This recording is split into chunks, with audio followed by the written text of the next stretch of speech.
We are live, Your Honor. Thank you very much. I'm going to go ahead and call the Newark City Council meeting to order for February the 27th and ask you to stand for the Pledge of Allegiance, please. I pledge allegiance to the flag of the United States of America and to the republic for which it stands, one nation, under God, indivisible, with liberty and justice for all.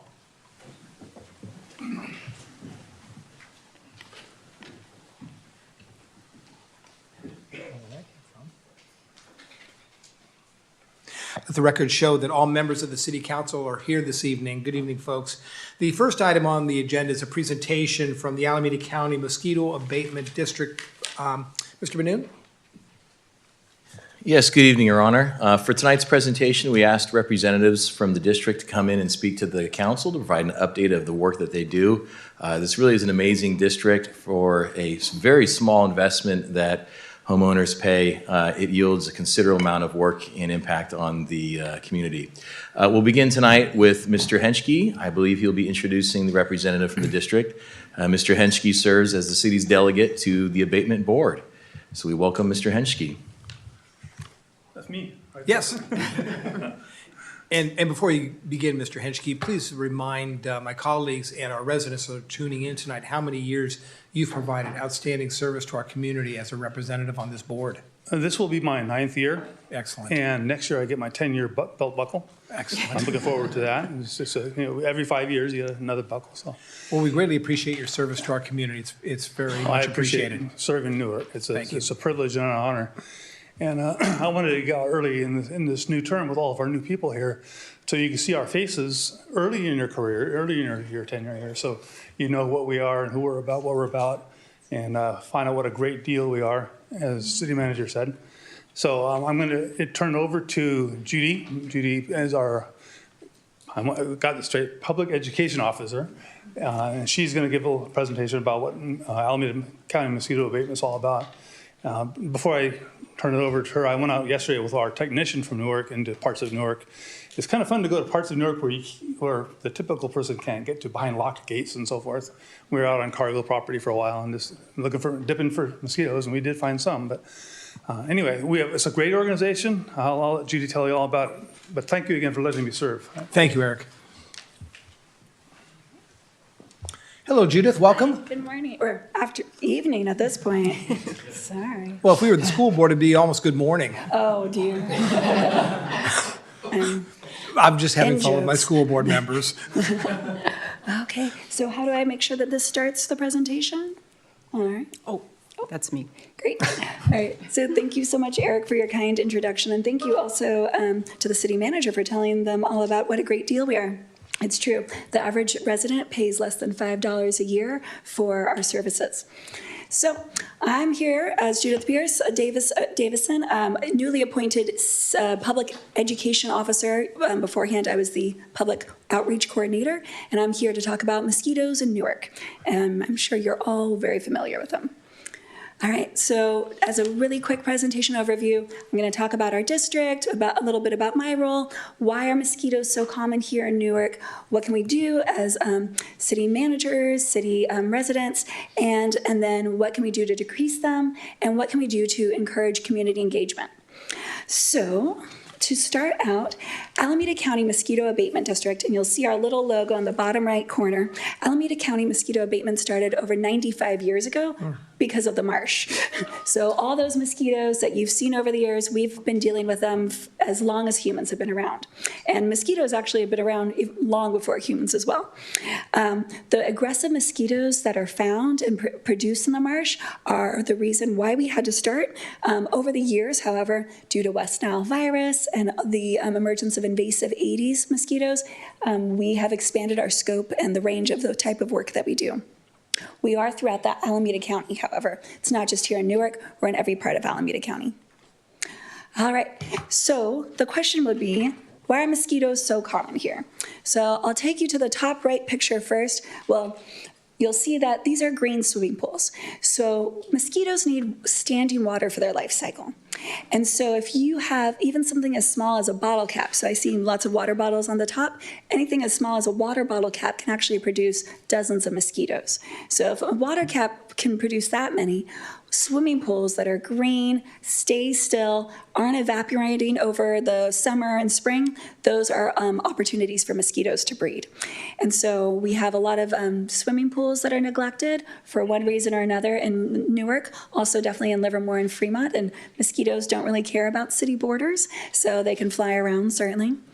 The second image below is just regular things that are found in people's yards. So gardening plots, people forget about old tires. Again, opportunities for shade, opportunities for water to sink in and just kind of be forgotten. Those are places where we find mosquitoes a lot as well.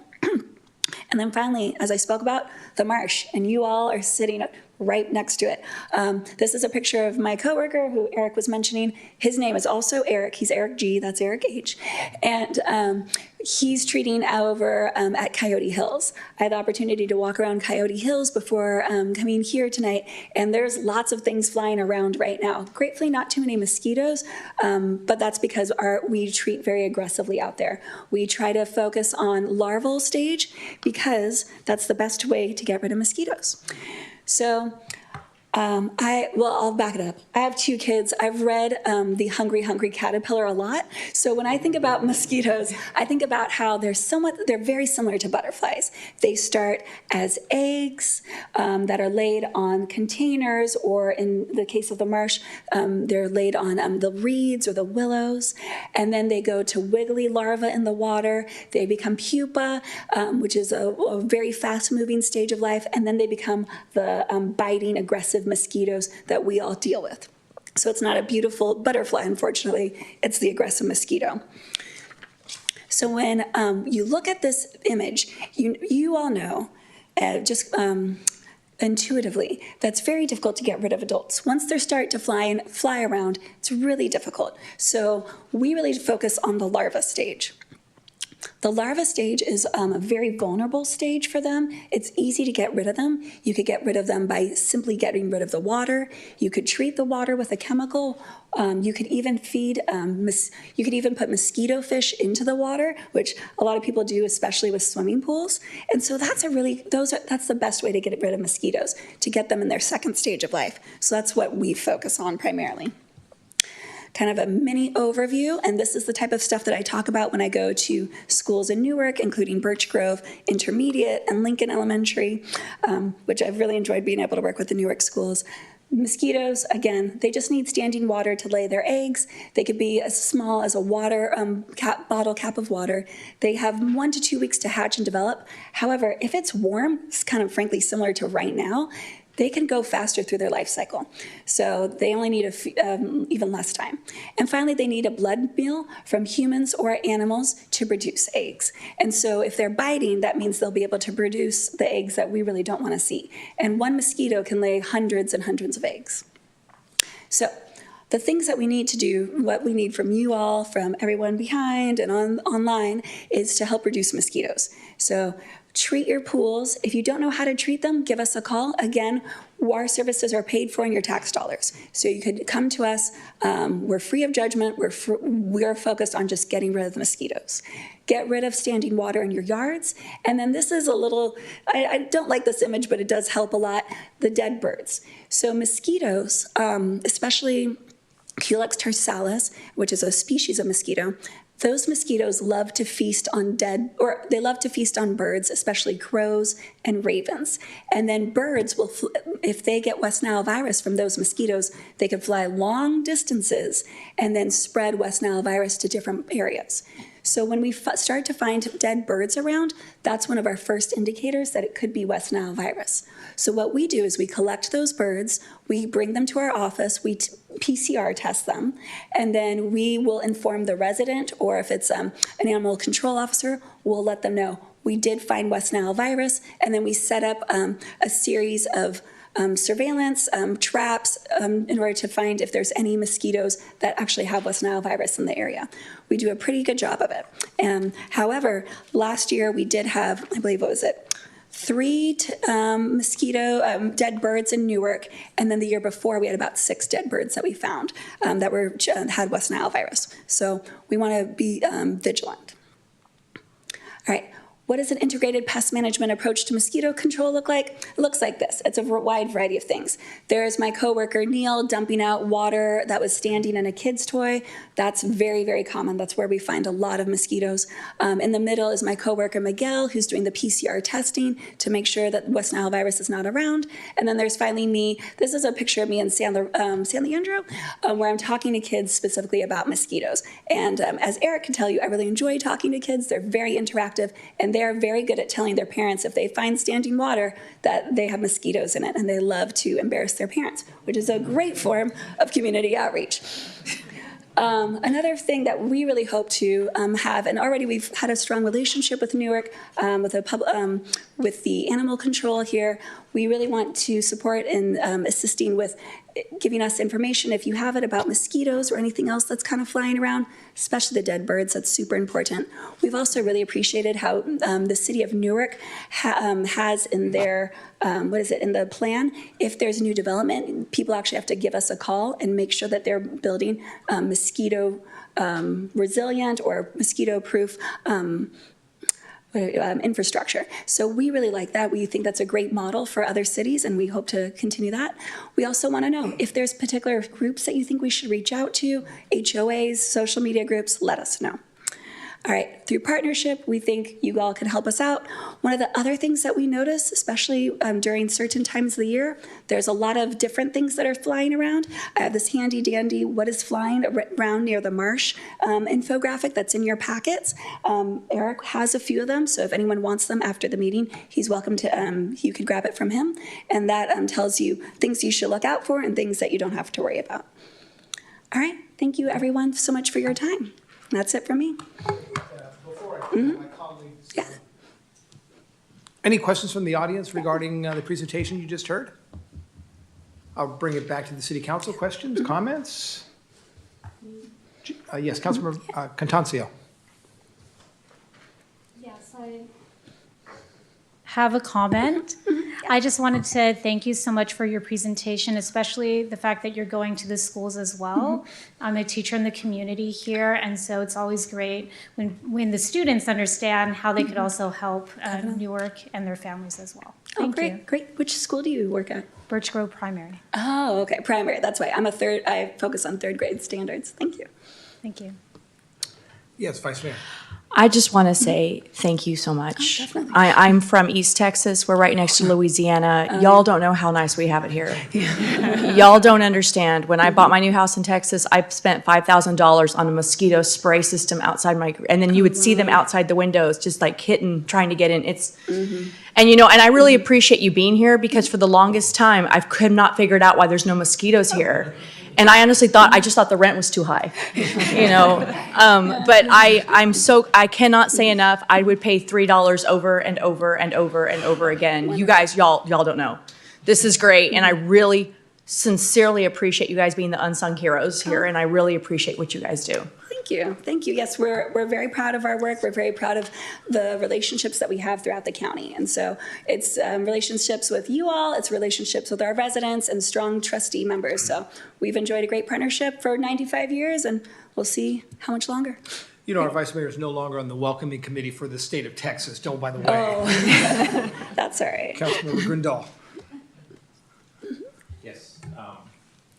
So first of all, echoing my colleagues' comments, thank you so much for the presentation. It's excellent, and all the work you're doing.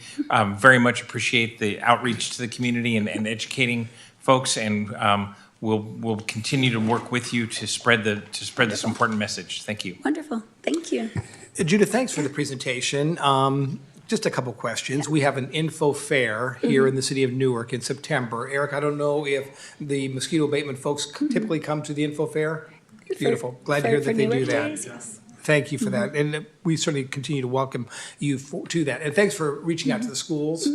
I can't imagine any topic more exciting to kids than talking about mosquitoes. It's got to be a lot of fun. I have a fun game where I pretend everyone gets dengue. So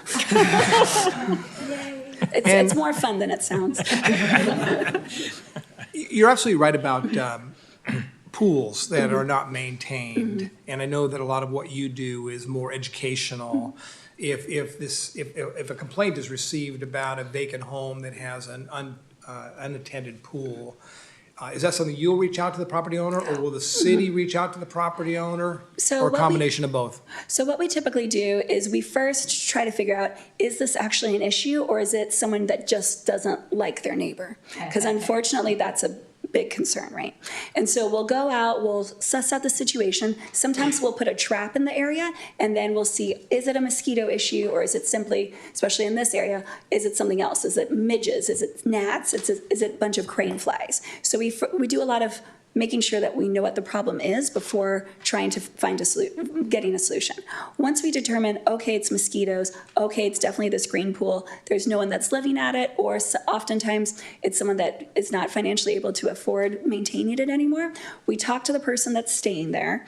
If we're not able to talk to the person, sometimes what we'll do is take a mosquito pesticide, which is what I really like about it is it doesn't kill anything else. It just will kill mosquitoes in that larva stage. We might take the pesticide and pop it into the pool, or if someone is living there, that's when we love to use mosquito fish. Mosquito fish are great because they'll regenerate or they reproduce constantly. So you'll have places that have mosquito fish in there for about 20 years because they just have new cycles all the time.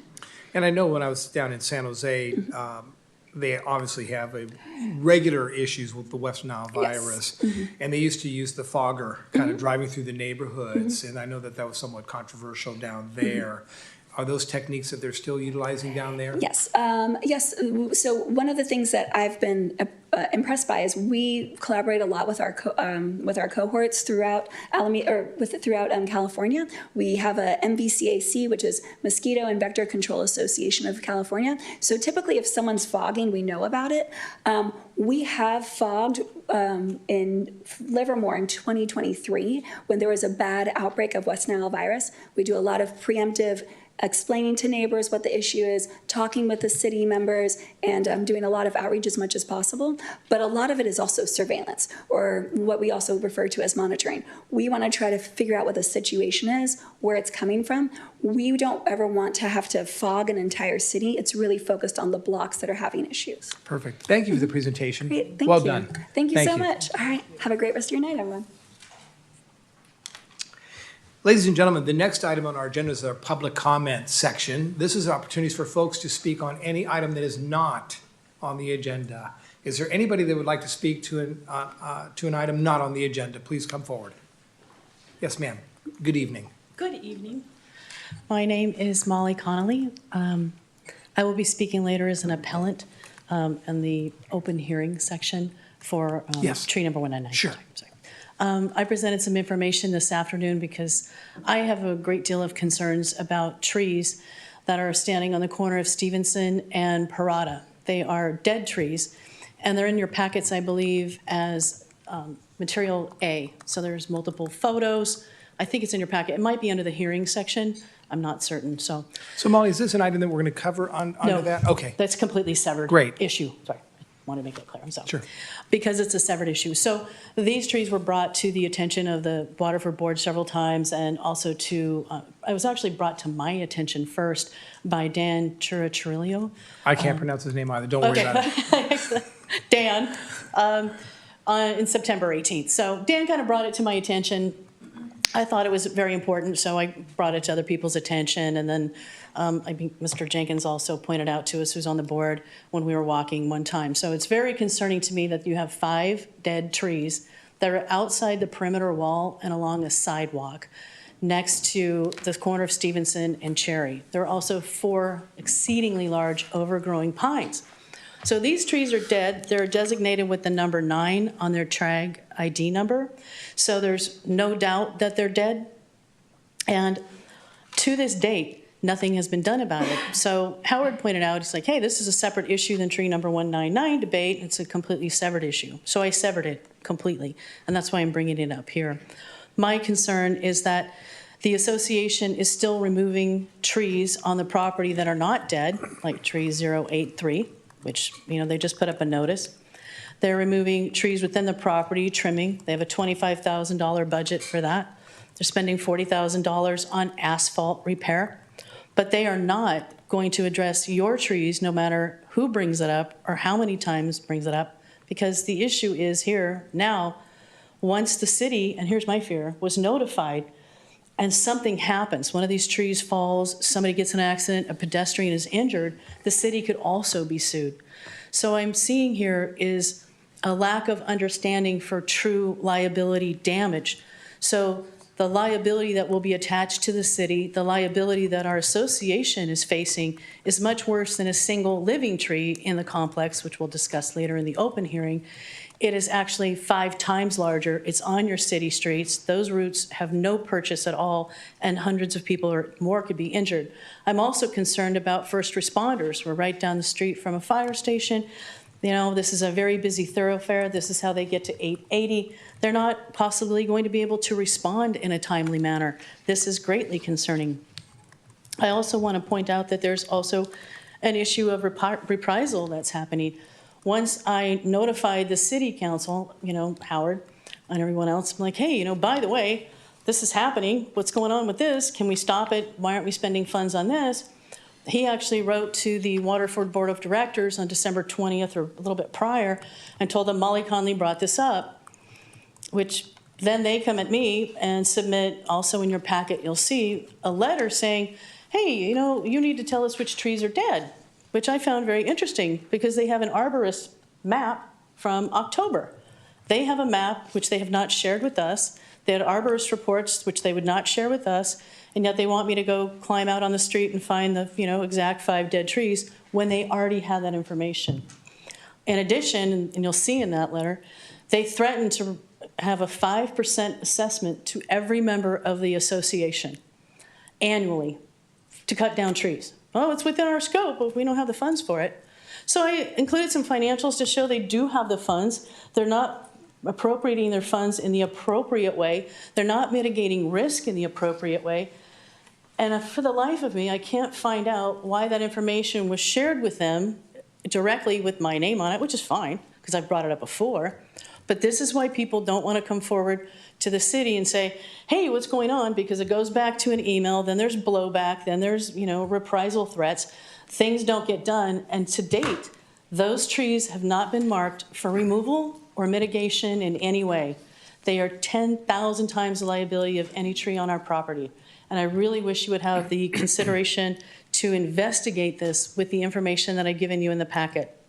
And it would be my humble opinion that you should ask Fremont to come in and give you a secondary opinion on the trees. Because if Dan can point it out, and Larry can point it out, and Howard knows it exists, and still nothing's happened for 6 months or more, that's an issue. Thank you. Molly, before you leave, I want to thank you for coming forward. We, the city council, look to residents like yourself during this portion of the meeting to bring issues like this to our attention. We can't take action on issues like this, but certainly our city manager's listening to this discussion. I know Howard's listening to the discussion, so I'm certain there will be a response or a plan put into place to at least look into the issues that you've raised. So thank you. Thank you, sir. Is there anyone else that would like to speak under public comment? Please come forward. Yes, sir. Good evening. I'm sorry, I've got a cold and I did not plan on speaking today. I am the referenced Larry. I'm a grade forester who's also on the board of directors for the Waterford Association. To clarify some issues, the Aleppo trees she's talking about are under contract and work will start on them on Monday. The tree that is a question on Sherry is scheduled to be removed next week. Larry, is that the issue that we're going to be discussing during the public hearing? No, this is the issue Okay, she just thank you. I just want to make sure I brought. keep all the trees straight. So, yeah, let's keep all this trees straight. And the 3 dead trees on Stevenson are out for bid. So every issue she's brought up has already been addressed by the board of Excellent. directors. Excellent, thank you. I appreciate that, Larry, thank you. Please, come forward, my friend. And I know you've brought a group of folks with you. If you want them to come up and stand with you to show solidarity, I'm absolutely okay with that. Bring anybody and everybody forward that you'd like. Thank you. Now, you understand, you don't all get 5 minutes, though. Yeah. Yes. First of all, welcome, and I know that this is an important period of time. And as we've discussed in the hallway, I know the city council had issued a proclamation previously in support of what you're going to discuss this evening. And again, as I mentioned in the hallway, we're happy to issue a proclamation next year so we can be timely when this event comes around next year. So welcome. Please introduce yourself to my colleagues. Yeah. Namaste, everybody. Namaste. So here I am representing Hindu Swayam Sevak Sangh, HSS. So here today will be talking about two topics. One is Seva Diwali and one more is Surya Namaskar Yajna. So our mission is to foster togetherness and selfless giving for the welfare of society by promoting the festive and enlightening the spirit of Diwali. Our methodology is to create a shared values platform of Dharmic Indic communities and individuals to organize food collection and other donation drives around the festival of Diwali. For the past 6 years, we have been collecting and distributing the food donations during the Diwali season, extending through Thanksgiving and the New Year. Nationally, this effort has resulted in over 700,000 pounds of food collected just this year. And here in the Bay Area, we have contributed 40,000 pounds of food. And especially within the Newark, Fremont, and Union City, we have gathered over 10,000 pounds of food. And these donations directly support our community's most vulnerable members.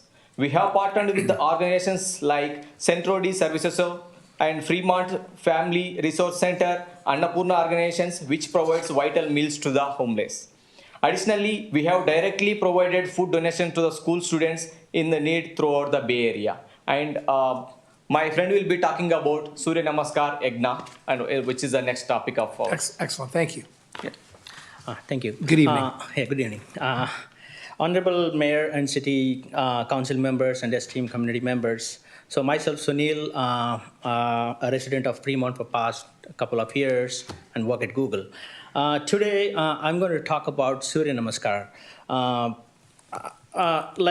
First of all, as you say, we are representing here from HSS, Hindu Swayam Sangh organization, about the wonderful work we have been doing across the nation here in our own backyard as well. HSS successfully completed 16th year of Yoga for Health and Health for Humanity, Sun Salutation, which we call as the Surya Namaskar.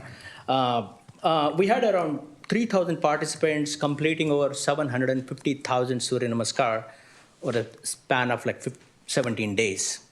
Across the community members residing across every city of Alameda County, including Newark. Sun Salutation, which is also known as Surya Namaskar, is a sequence of gracefully linked yogasanas that are synced with our breath to create an intelligent and graceful flow of movement.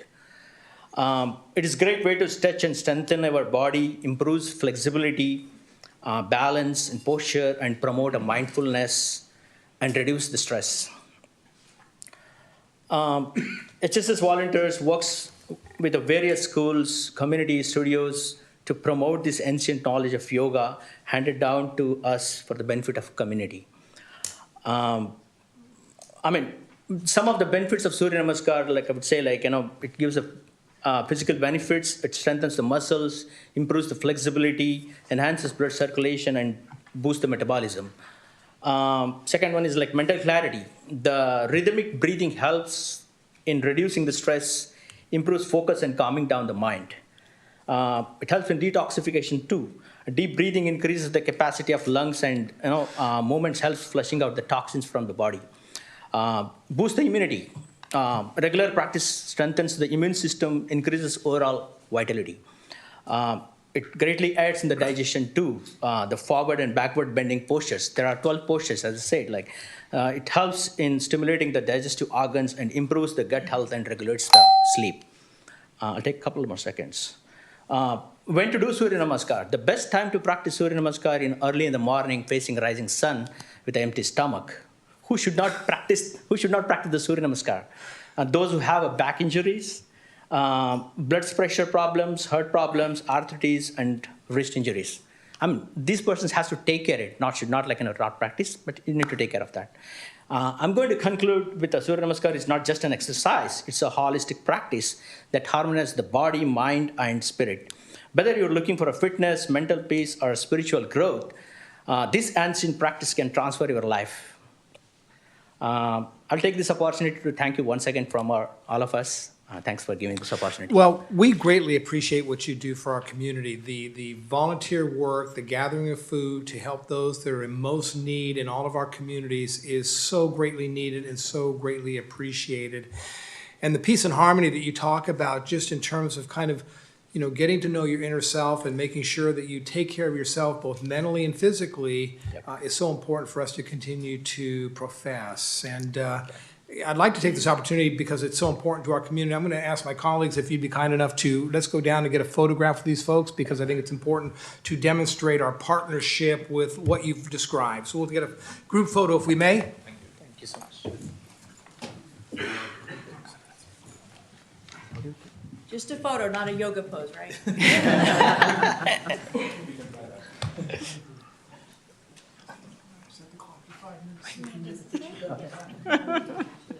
Why don't we have the council in the middle, and then have you guys on both sides, okay?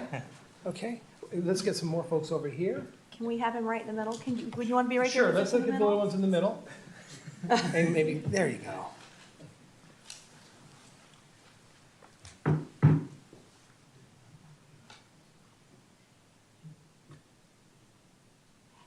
Thank you. Thank you. Thank you. Thank you so much. Thank you. Thank you. You know, reach out to me. I want to help you guys out. Thank you so much. Thank you.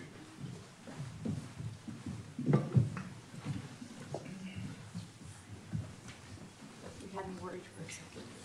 Again, ladies and gentlemen, this just shows what, you know, we did a reaffirmation of a welcoming resolution last council meeting. And again, this just shows what we're talking about. This is a clear example that we have many different cultures and religions and in our community, and we honor all of them and we appreciate all of them. And this is just a simple example of how these folks are so important to our community, and we will continue to welcome them and we will continue to appreciate what they do for our community. Anybody else that would like to speak under public comment? Yes, please, come on forward. We can do a group photo. No, I'm just kidding. Not a group, but hello everyone. My name is Rosario Avila, and I'm a 10th grader at Newark Memorial High School. And I'd like to take the time today to inform and invite you about an upcoming event that we have on Saturday, March 8th, in regards to planting trees, sponsored by Newark Memorial's Puente Club and Urban Forest Friends. The event will take place at Mayhew's Landing Park from 8:30 a.m. to 12 p.m. And this event offers community service hours and a chance to really give back to our community. And it helps us to plant trees so that they can grow and benefit our ecosystem. And by planting these trees, they not only offer the improvement in air quality, but they also offer the pleasure of having shade in the hot summer days that we experience. Like today, I mean, it was 75 degrees and at school, and it was freaking beaming on me, and I was really hot. And but they also add greenery to our community, which we really much need. And as the climate change rises, any little thing that we can do to help can have a huge impact upon us in the future. And it's better to do it now rather than just wait for the problem to get worse. But I would really hope and would really appreciate if anybody at all can come to help support our community, because this is a time when the community needs us most. But thank you for listening to me, and I hope to see you again on Saturday, March 8th from 8:30 a.m. to 12 p.m. at Mayhew's Landing Park to help contribute to our city of Newark. Thank you. Have a good night. Well, we appreciate what you do. Many of my colleagues and many of the community members have planted trees over at the Mayhew's Park. Okay, perfect. And I would imagine, are we partnering with city staff on that? Of course we are. So thank you, city staff, for again reaching out and participating in these important events. I know a number of my colleagues will undoubtedly be there that day to get their hands dirty. Yes, So all the help we can get. thank you for coming forward. Greatly appreciated. Of course. Have a good night. Thank you. Any other folks want to speak under public comment on items not on the agenda? Seeing none, I'm going to go ahead and move to the consent calendar. These are typically considered kind of routine items. But if you have an item that you'd like to have pulled after I read them, feel free to let me know. On the consent calendar, we have the approval of the audited demands. 2, the approval of the February 13, 2025 minutes. 3, adopt a resolution approving the consulting services agreement with Lance, Soul, and Lunghand LLP, certified public accountants for professional auditing services. 4, adopt a resolution approving a modification to a contractual services agreement with Surf to Snow Environmental Resource Management, Inc., to conduct inspections of industrial and commercial facilities as required by the city's storm water discharge permit. 5, adopt a resolution authorizing the city manager to execute contractual services agreements for on-call civil engineering services with the following consultants: Coastland Civil Engineering LLP, CSW Stuber Stroh Engineering Group, Inc., Haley and Aldrich, Inc., and F.J. Kennedy and Associates, Inc. 6, adopt a resolution acknowledging receipt of the report made by the fire chief of the Alameda County Fire Department regarding the inspection of certain occupancies required to perform annual inspections pursuant to California Health and Safety Code, Section 13146.2 and 13146.3, which includes educational and residential occupancies. Is there any member of the public that would like to have any one of those items pulled for discussion? City Manager, any items you'd like pulled for discussion? Not this evening, Your Honor. Thank you. Colleagues, any item pulled for discussion? If I can get a motion and a second to approve the consent calendar? So moved. By Councilmember Jorgens? Second. By Councilmember Contancio. Please vote.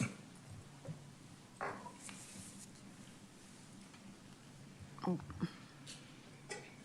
damn it. And the consent calendar passes unanimously 5-0. The next item is a public hearing, and it's the consideration of an appeal from the decision of the Public Works Director to issue a tree removal permit to the Waterford Association authorizing removal of a eucalyptus tree on private property located at 6200 Buena Vista Drive. Mr. Benoon? Yes, good evening, Your Honor, and members of the council.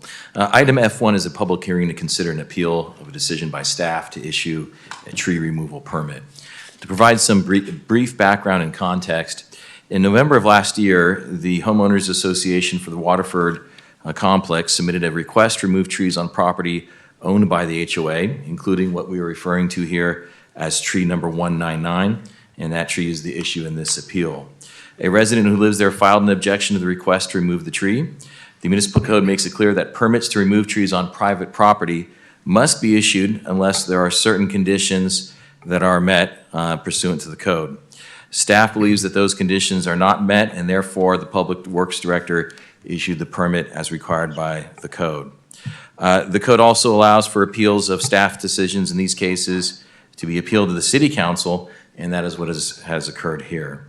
The typical practice for the City Council in cases involving appeals is as follows. First, staff will provide an oral report to the Council. Second, the appellant receives 10 minutes to state their position to the council. Third, the applicant is then given 10 minutes to state their position to the council. And then fourth and final, members of the public can speak with the typical 5-minute rule in place. Staff would recommend that the council follow this practice on this item. We begin tonight's presentation with our Public Works Director, who will provide an overview of the tree at issue as well as the Newark Municipal Code. We'll turn it over to Public Works Director. No, shaking your head, not ready? Just a little bit longer to restart a system. Do we have an anticipated time? Do we need to take a recess? Let's give it a minute. Okay. Unfortunately, the other items here do require PowerPoint, so we can't move to anything else in the meantime.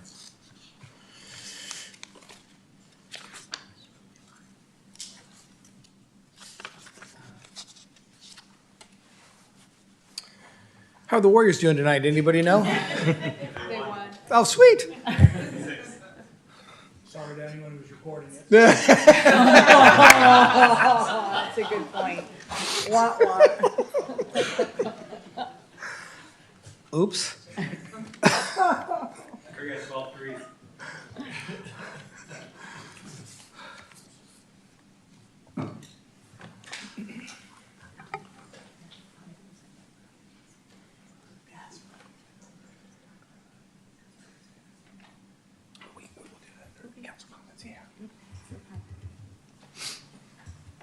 Maybe a 5-minute break. All right, ladies and gentlemen, why don't we take 5 minutes? It's currently 7:40. We'll reconvene at 7:45. Thank you.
I'm going to call the City Council meeting back to order. Mr. Benoon, any final comments before we turn it over to staff?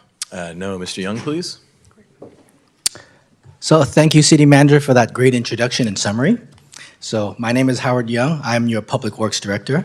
So I'm going to go through the item right now. Staff is recommending that the City Council receive a report to consider an appeal from the member of the public and then affirm, modify, or reverse the decision of the Public Works Director, myself, related to the issuance of a permit to remove a eucalyptus tree from private property.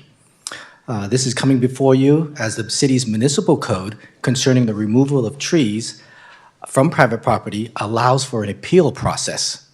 In this case, the removal of the subject tree shown in the enclosed pictures of a eucalyptus tree that's approximately 75 to 80 feet tall and 3 foot wide, immediately adjacent to a building on private property, and in this case, on Waterford Homeowners Association property. On January 22nd, the city received an appeal from Ms. Molly Connolly, and staff subsequently scheduled this appeal for the City Council. I'm going to give some context. Next picture of Waterford. Yeah. I'm going to show you some context of where the Waterford Association is. It's at the corner of Cherry Street and Stevenson Boulevard. I wanted to provide some context that it is a large facility. It is 5 acres. It's got 214 condominiums. So it's got trees, there are tennis court, parking lots. Let's see. As background, I want to provide what I'm going to do is provide a summary and a background. I'm going to go into detail our municipal code because that's very important in this case here because the municipal code outlines what the staff can do. So as background, Newark Municipal Code 81640 provides that upon receiving an application for a tree removal permit, the Public Works Director must investigate whether a permit should be issued. Following that investigation, a tree removal permit must be issued unless the Public Works Director finds that the conditions as stated in the staff report are met or not. So staff did not find the conditions and therefore issued the tree removal permit. So what I'm going to go through, next slide. So on the slide here is the municipal code, and we're going to go through the municipal code, the items here 1 and 2, and I'm going to describe to you what our findings are for each item. So the first item is the Public Works Director finds any such tree is in a reasonable, healthy condition and is necessary in order to preserve the health, safety, and welfare of a substantial number of persons in the community by serving a windbreak function. So I'm going to separate this into 2 parts, A and B. The arborist report, this is the Waterford Association arborist report, indicated that tree 199 has a decay pocket at the base of the tree, overextended limbs, and large roots growing into a structure. This is the building itself adjacent to it. Staff also performed a site visit, myself and City Arborist Dan Cianciarillo. As a result, staff cannot state that the tree is in a reasonably healthy condition. So that's the first part. The second part, the arborist report indicates that tree 199 does not provide significant wind screening from the arborist report. Staff also notes that the canopy is above the roof.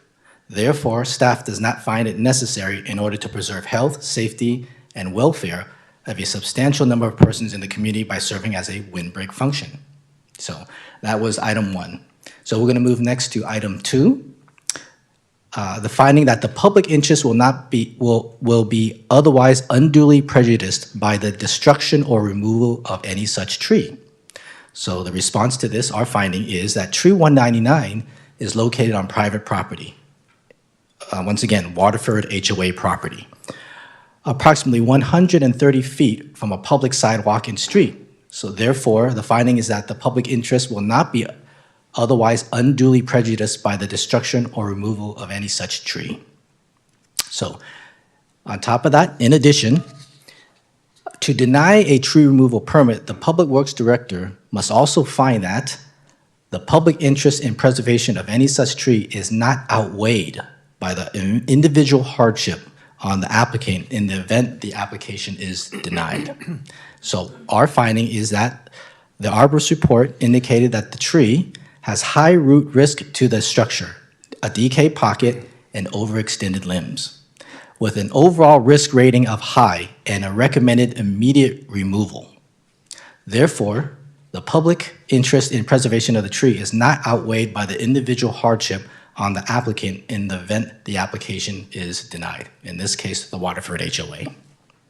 So, in addition to these findings, our own city arborist, Mr. Dan Cianciarillo, has reviewed the arborist report submitted by the association and in his own independent judgment concurs with the recommendation to remove tree 199. So again, based on the information above, staff issued the tree removal permit for tree 199. Right now, I want to acknowledge that the appellant, Ms. Molly Connolly, is in attendance, as well as the Waterford Association President, Mr. Ryan Serene. I do want to point out, in addition here, that today, this afternoon, the city received a number of documents from the appellant. And I want to state that many of these documents are not related to the current topic of tree 199. The city also received a separate arborist report from the appellant. We want to note that Ms. Connolly's own arborist report states on page 4, and I believe you received it, but I want to repeat it because we took a glance at the arborist report. On page 4, the arborist report, and once again, this is Ms. Connolly's arborist report that she had done for the tree on Waterford HOA property. That A, the likelihood of impact for the building is high. The consequences of failure for building is significant. C, the consequences of failure for pedestrians is severe. So, in addition, our city arborist did quickly review this today, this afternoon, since it came in this afternoon, and still recommends the removal of tree 199. So, this concludes the summary of my report. I and Dan, our city arborist, Dan Cianciarillo, are here to answer any questions. And once again, the city council now has the choice to either affirm, modify, or reverse the decision of the public works director related to the issuance of the permit to remove said eucalyptus tree from private property. Staff does recommend that the council affirms staff's decision. That is the conclusion of my report. Thank you very much. Yes, thank you very much, Howard, for that. Are there any clarifying questions from the council before I open up the public hearing? Vice Mayor. I just have a quick question. More or less, how many trees are on that 5-acre property? More or less? 263. 263 trees. Yes. Thank you. Yes, Councilmember Jorgens. Yes, just to clarify, so our decision-making process should be using the same criteria of, we should be able to state that the tree is in reasonably healthy condition, is necessary, and that it is, the public interest is, unduly prejudiced if we were to find a decision to reverse the tree removal permit being issued. The staff's requirement is to follow the municipal code, and that is what it states in the municipal code. Great. Any other clarifying questions? Yes, Councilmember Gwindal. Just want to understand, this is not a tree native to California, correct? This is a eucalyptus tree that is an invasive tree. And these trees in general are sort of notorious for being fire risks. Is that correct? Is that accurate? Typically, eucalyptus trees are a fire risk when grouped together, and however, this tree is a standalone tree. Okay, thank you. Howard, thanks for the report. The only question I have is that, and maybe it's Mr. Benoon, the appellant on the tree removal permit, I would imagine their position needs to focus, I would imagine, on the criteria that's laid out in 816-040? That's correct, Your Honor. I think just to follow up with your comment and Mr. Jorgen's comment as well, the conditions in which staff has to issue the permit are clearly contained here in the municipal code. That same standard would apply to the city council in its review of staff's determination. So in other words, the focus of the hearing is whether or not these criteria are met in whether or not the tree permit should be issued based off this criteria. And then taking it a step further, I guess my suggestion or question is the appellant needs to stay focused on those points as well as to the city and in issuing the permit is incorrect in their interpretation of provision 1 and 2 for the following reasons. In other words, they need Correct. to stay focused on those points. Correct. Great. Any other questions or for clarification? Okay. Ms. Connolly, you're the appellant. Please come forward. Appreciate you being here. And you will have 10 minutes. Go back to that previous slide. Sure. The codes, The 81640. one with the ordinance, the statute? Yes, sir. Okay. 81640. Great. Permit issuance. Well, welcome and thank you for coming. Thank you. Sorry. Right. I wanted to focus on the point that states that the tree removal permit must be issued unless. So I want to state that A, my arborist claims, and it is in her report, that this tree is healthy, this tree can be saved, and it is not a fire risk. All of that is in there regardless of page 4. 2, the public interest will be otherwise unduly prejudiced by the destruction or removal of such tree. So there's an A, one or the other of 2. So it does meet the criteria number 1.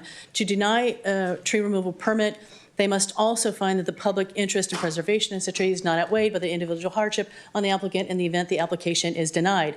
I am here to state that the people in that building who have written other letters of protest about this tree being removed are going to be unworthily damaged. Moreover, that the hardships that they're talking about that Howard addressed in my report, my arborist report, she has stayed with the criteria of the track system, which is to say of all the arborists that must adhere to it, which the Arboreal Corporation did not do. My arborist was unfailingly honest and said, sure, if any branch falls from 100 feet, it's going to severely injure someone or a building. In her recommendations, she states that all of this can be mitigated, but the association refused to trim the tree. So if they're so afraid of a branch falling, why didn't they trim the tree? That would be a very big issue. I'm going to move on. Thank you for that. I want to point out also that there, as I said earlier, there are 2 other letters of protest that were submitted as well as mine. However, only mine was presented by Howard in the hearing document, so I'd appreciate it if you could at least take a look at those letters. One was slid under my door, so I have a copy of that with the information redacted because the person's afraid of reprisal. Neither of those were included in the hearing information. One was dated December 1st and the other December 2nd. Board of Directors presentations, that's going to be upcoming here in a little bit. They have a photograph of a tree branch on, I don't know, a porch that is undated, undocumented, and for which there's no incident report. I don't know if somebody was trimming trees 15 years ago and a branch fell, so I would find that exclusionary at best. I wanted to say, more importantly, the timeline that the board has given on their presentation also misrepresents that they paid cash to have trees removed, but never requested a permit. That was on August 22nd. So they gave the city cash, didn't ask for a permit. Moreover, to what Larry just spoke about, I would say this. If he can't just walk up here and go, yeah, we're taking them all down on Monday. There are no permits. There's no notices on those trees to have them removed on the corner of Stevenson and Parada, unless they did it after I left here at 6 p.m. It's my house. So nothing going for that. They need to be able to show you that they are actually going to be removing those 5 dead trees or we're all in trouble. All right, item B6 in your packet is Celsius Arboricultural Consulting states that, first of all, she's giving you the true matrix on page 3 of 13, which I think is very, very relevant because not everyone's going to be doing that here. 2, she talks about the total risk is exceptionally low on page 4. So everybody kind of sped past that, but she's staying true. She's being direct. She's got a master's in forestry from UC Berkeley, so I'm going to say she's probably pretty on the ball with that and using everything she should. Of course, there's going to be a consequence of failure. They didn't trim the tree. If they trim the tree, even if they starkly trim the tree, at least they'd save the tree. They haven't provided any evidence, and we've repeatedly requested copies of the arborist report, a map of the trees, to the association, denied. To the public works director, denied. But I think what's really, really relevant to here is that, and it was stated earlier in the very beginning, that, oh, I can only talk about certain specific issues, or this is only about Tree 199. And to that, I say it is a complete and utter falsehood. I did not receive a copy of the permit, though I requested it in September, October, the cash thing, but I requested the permit from Dan and everybody else and from Howard, did not receive it until after his decision was made. That's the first time I saw the city permit and was able to make a cogent response to the issue. So, because the HOA has a history of hiding documents, including roofing reports and other things, we all feel like we have the opportunity to take a look at these reports. So, on the permit itself, and this is probably really important for you to know, on the prima facie value of it, it fails for basically two reasons. One, and this is a little one, there's only supposed to be 3 trees, right? Minor thing that can be worked on. But item number 2, and this is a really important one, they have addresses listed on here, not tree tag numbers. Why is that? That's kind of interesting. Now, there's only 2 trees in front of that building. They're both eucalyptus trees, and you can see it on a photo I attached, E&U, I believe.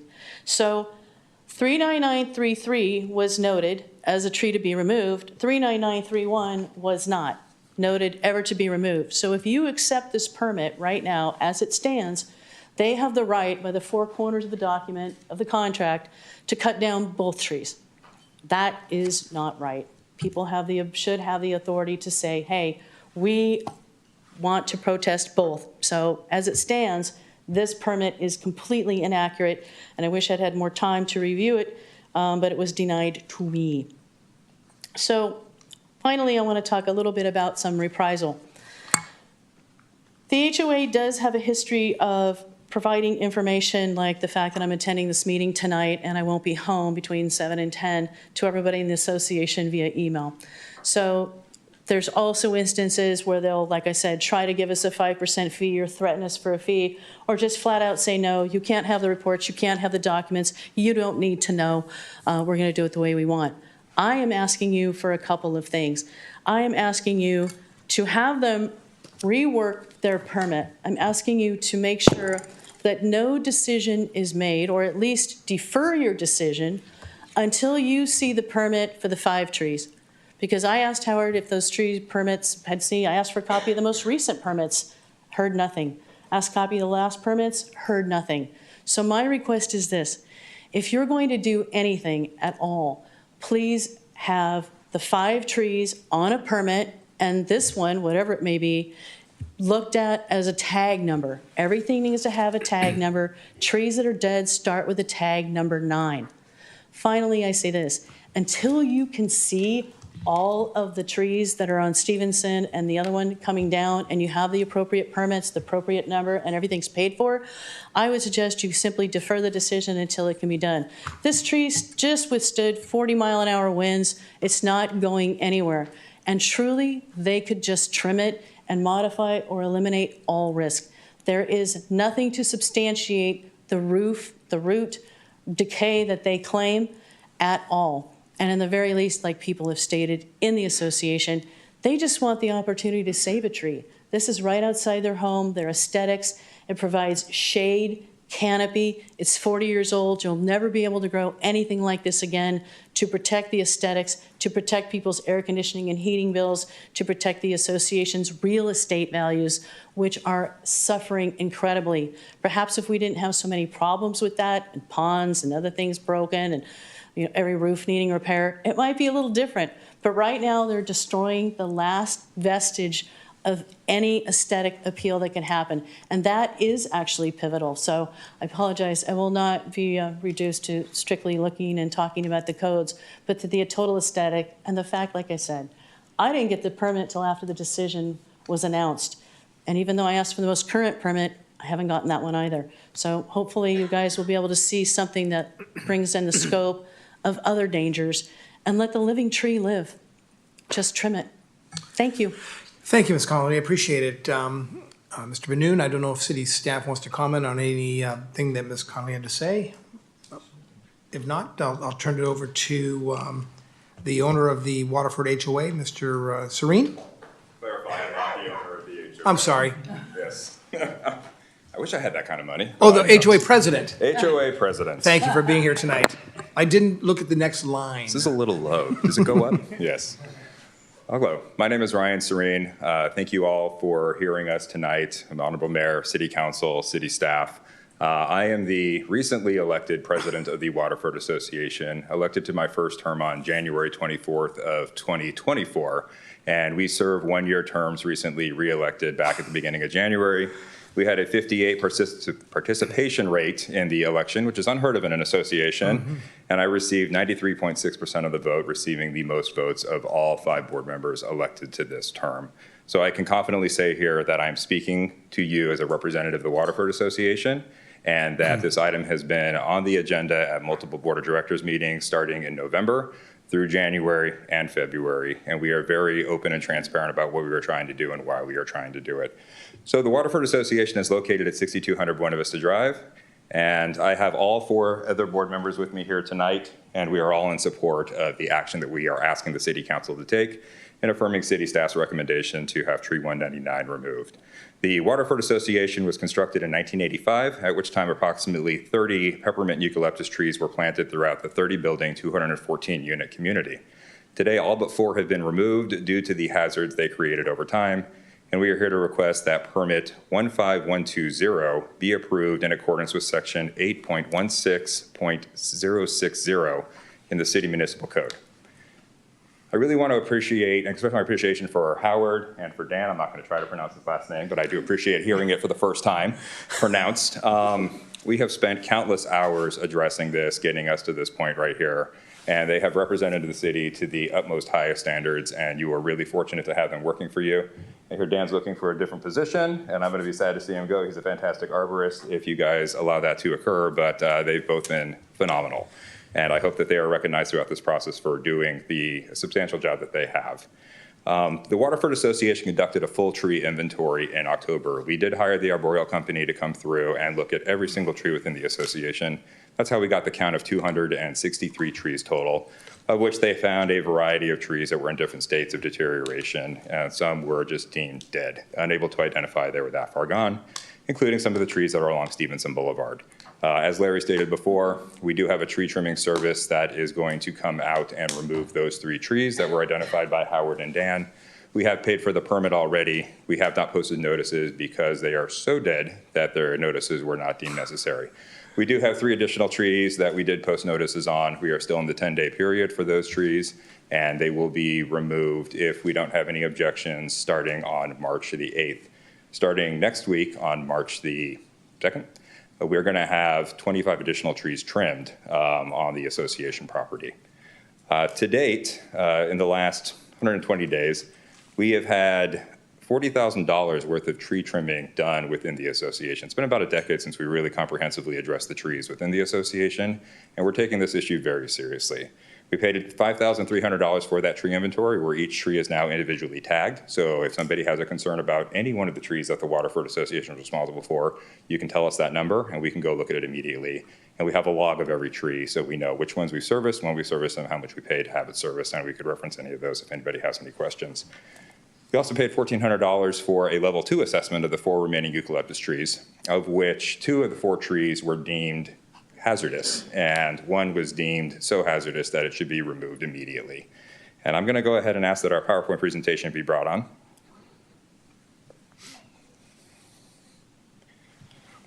All right, so here's the timeline of events. So tree 189 is approximately 75 to 80 feet tall with a trunk diameter of 36 inches. The base of the trunk is 2 foot 1 inches away from the residential structure, which is 39933 Parada Street, and we do have the resident living in that unit. You can see his bedroom window right up there on the 2nd story by that tree trunk. The arborist has observed root decay and 1 or more roots growing under the residential buildings. There is a cavity forming in the soil. It is located with insufficient support for the tree at a current size and level. Assessment recommends the immediate removal of this tree. So we contracted with the arborist on September the 19th. They produced a report to us on October the 23rd. Unfortunately, it came in about 30 minutes before our Board of Directors meeting, so we opted not to take action on October the 23rd and delay having it as an agendized item to present to the members of the association until November the 20th. On November 20th, we did present a comprehensive presentation about why this tree needed to be removed, and we voted to take action to have the tree removed. We posted notices on November the 22nd, at which time we did apply for the permit, and we paid for the permit on November the 21st. All those dates prior to that, I don't know who potentially paid for any permits, but it wasn't us. And our first permit was applied for and paid for on November the 21st. The protest was received by the Public Works Department on November the 27th.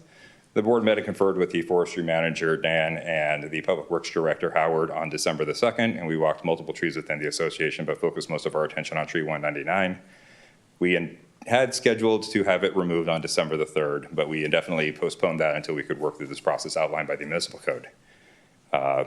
The permit was authorized on January the 15th, an appeal was filed on January the 22nd, and here we are, February 27th, discussing this issue. Next slide. There we go. So this is our Arbus report. I know you guys received a copy of this. Because this is now public record and it was part of the city document package, this report has been released to the residents of our association, and it's accessible to everybody. We are very mindful of what we actually do put out, especially when we have exposed liability that we have not been able to take care of. But now that it is public record, everybody has access to this on our online portal. And you can see right here, it says that the risk is high, and it says due to the risk associated with targets and proximity to structures, immediate removal is recommended. Next slide. So this is the tree from Google Maps. You can kind of see the aerial view, how it overlaps building. That's building number 11 right there. And then you have the view. So the tree sticks up about twice as high as the roof of the two-story building itself. Next slide. And there's a side view right there. You can see the height of the roofs of those two-story buildings, and it protrudes up an additional 40 feet above that. And you can see the soil base in that picture on the right that allows for roughly 2 feet from the building and then just about a foot from the sidewalk that every resident who lives in those structures has to traverse on a daily basis to get to and from their residence and to their vehicles to exit the property. Next slide.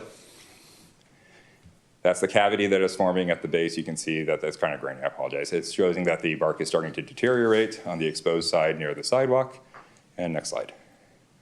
And that is the root that is exposed that is growing under the foundations, but it's believed that there are multiple roots that are growing underneath multiple buildings. The branches extend out across 3 different buildings, buildings 11, building 6, and building 5. There is a concern that if there was a fire, that it would act as a fire jump, allowing it to go from building to building, being a catastrophic loss scenario for the association and the residents living within it. And next slide. This picture was sent to me over the weekend. It was from 2021. This is building 13, adjacent to our tennis courts. This is one of those eucalyptus trees that was removed within the last couple of years. They woke up one day and they found this very, very large tree limb. I wouldn't call it a branch, it's definitely a limb, going across their stairs and their entryway to their unit. Had they been going up or down those stairs at that time, it would be a very different scenario that we're describing here right now. But this is what we are concerned about on a regular basis. We are concerned about the residents living in proximity to this tree. The 3 additional trees that we did identify, we had those trimmed.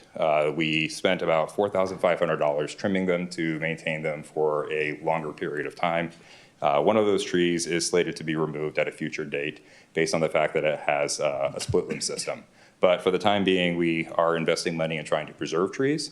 Just the way this tree is grown, we cannot trim it in a way that is going to actually allow it to have a lower risk hazard rather than high. And that is the conclusion of my presentation. If anybody has any questions, I'm happy to answer them. If not, I will turn it back over to the public. Thank you. Ryan, questions, colleagues? Yes, Vice Mayor. Thank you very much for bringing pictures. Everything's much better when it's visual. So I hear you guys are trimming trees. I hear you guys are also removing some trees. Are new trees being planted on the property? The goal is to eventually plant the new trees. What we are trying to do right now is we're focusing on getting rid of the hazards first and making sure that the irrigation system is functional so that the trees that we do plant in the future have an opportunity to thrive and grow in an environment where they can be sustained. So we do want to consult with an arborist to get the right trees planted. We want to make sure that we have the right nutrients in the soil and the right source of water for them to maintain themselves. But yes, the goal is to make sure that we are providing shade and sustainability for the association. We're a garden community. That is the aesthetic that we're going for. It's something that doesn't really exist with new construction in Fremont and Newark because it's all high density and very urban. We like what we have to offer, but we also have to be mindful of the safety hazards that are developing with these aesthetical elements within the association. I saw some of my planners were starting to cry as you described some of our newest development. Other questions or comments? I'm so sorry. Councilmember Rendall. Again, thanks for the presentation. Just wanted to, it looks like from one of the pictures that there was some lifting of sidewalks around the tree as well. Is that accurate? It has been ground out. We can go back a couple of pictures if you don't mind. So you can kind of see in that very bottom corner, you can see where the concrete has been ground at a previous date. So yes, the concrete had lifted at one point and it was ground to even it out. Now, we have other scenarios that are not included in the presentation. We have substantial lifting. Larry, who you heard from earlier, is very in my ear about the $11,000 that I need to spend to get the concretes, leveled out.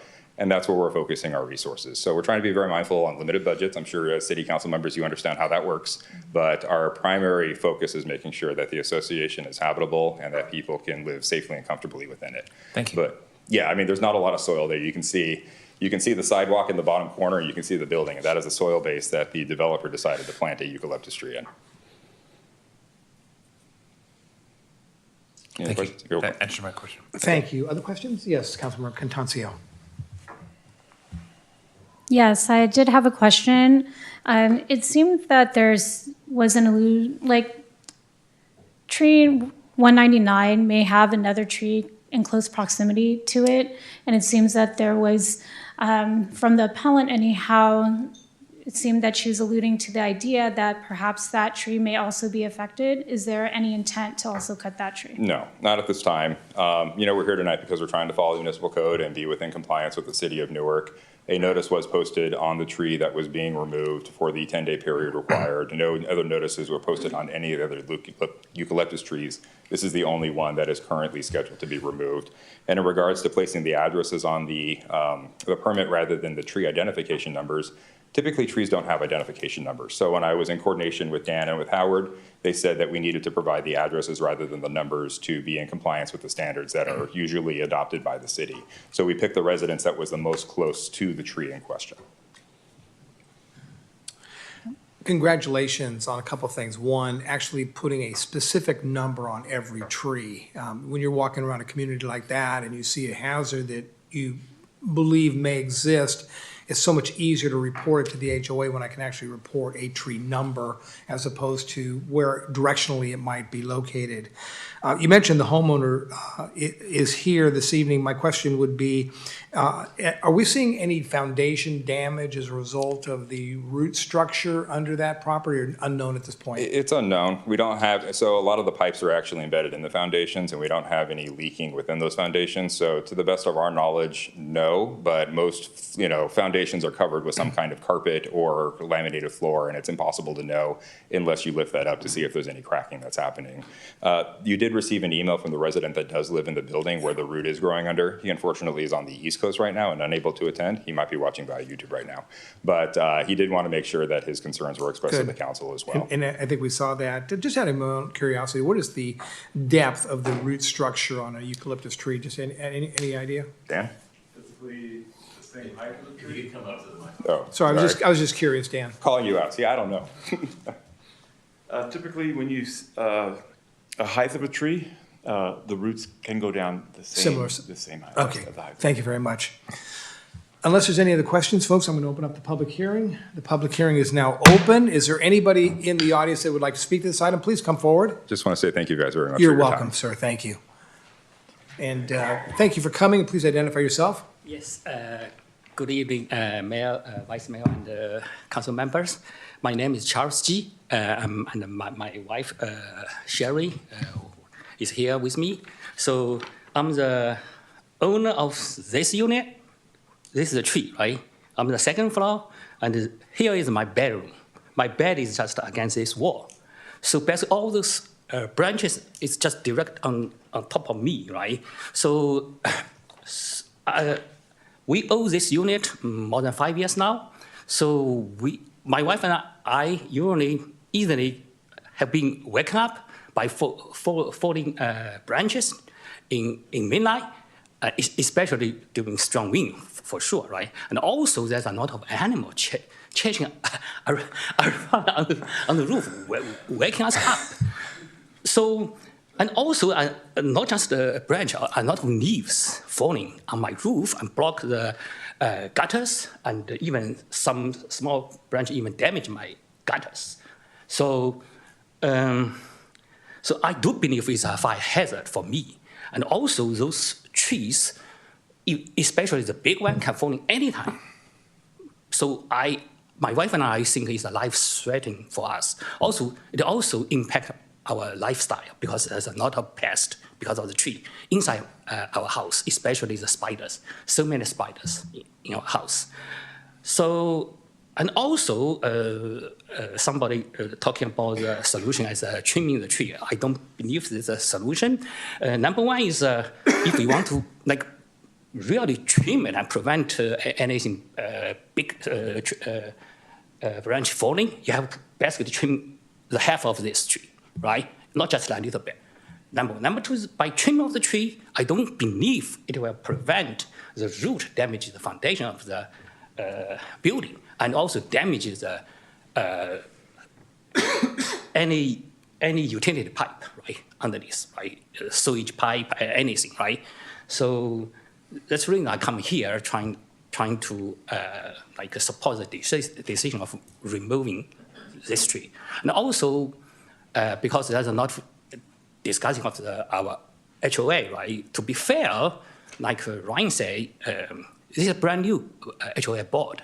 So we cannot point to the previous board behaviors apply to this board. Okay, so they are working very hard and they have a job. So my wife and I very appreciate that they are working. Thank you. Thank you for coming. Certainly you and your wife, your unit is the most directly impacted by this tree. So we certainly appreciate you coming forward and letting us know your concerns. Thank you. Thank you. Is there anyone else in the public that would like to speak to this item? Seeing nobody else, I'm going to go ahead and close the public meeting. Colleagues, what we have before us is a request from the city that we affirm the request to issue the tree removal permit. Unless there's any other questions, I'll entertain a motion. I have a couple clarifying questions. Yes, Councilmember Jorgens.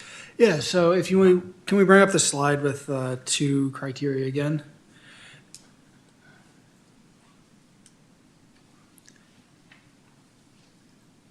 So looking at the criteria of a tree being in reasonably healthy condition, when we've done this in the past, how often do we find a tree in reasonably healthy condition? Or is it just in the nature of trees to have some issue with them? I'm just trying to figure out when we say a tree isn't healthy, what are we saying? So how often is that finding made?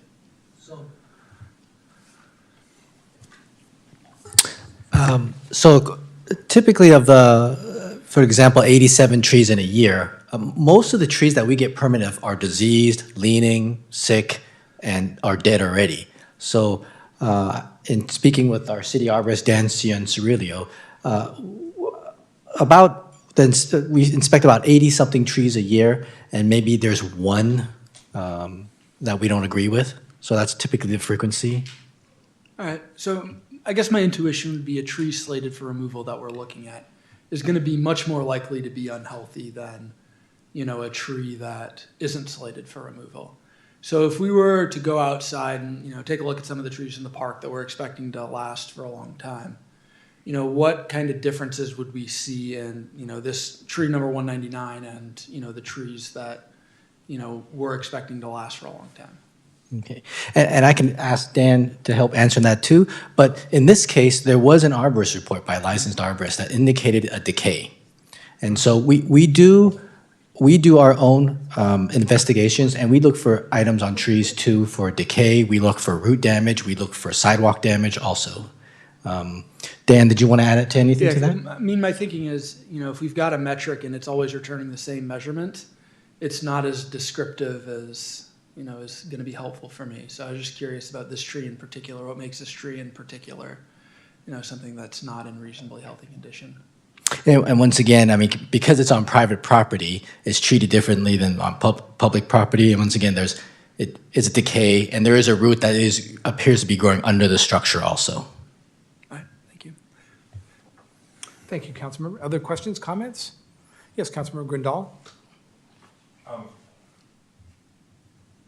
Thank you. I love trees. I think they're fantastic.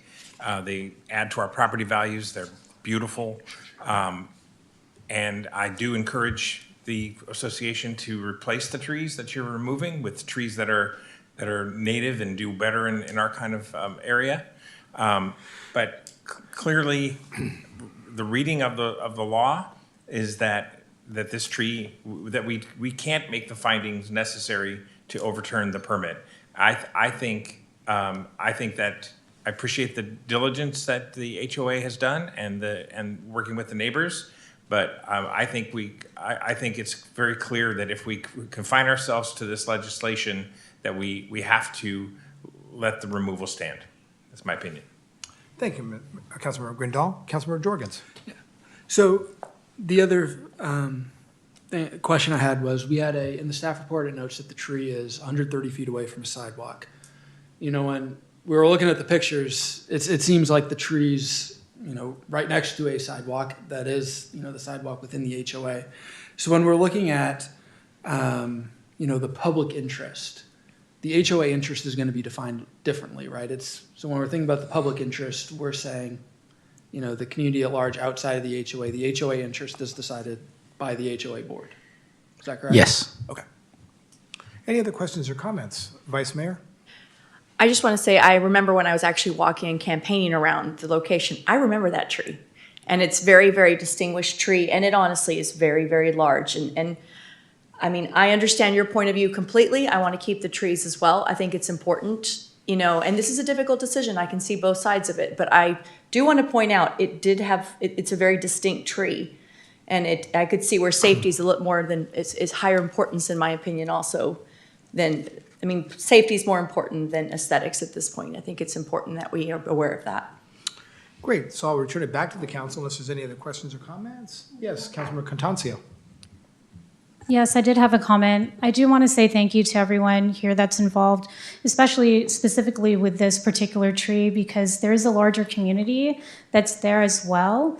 I do also like the idea in the future, as was stated, that perhaps more trees could be planted. And so once we could wrap our heads around what to do about this particular tree, then I understand at that point, then we could look at the future. I also like the fact that everyone's sitting here and talking specifically about this tree, because that shows that we are all affected by this, regardless of what the outcome is going to be, but we have to follow what the code actually is. And so with that, then I wanted to make this comment first. Thank you. Thank you. Great. If there's no other comments, I'll look for a motion to either affirm, reverse, or modify the Public Works Director's issuance. A motion to affirm. Motion by Vice Mayor to affirm. I'll second.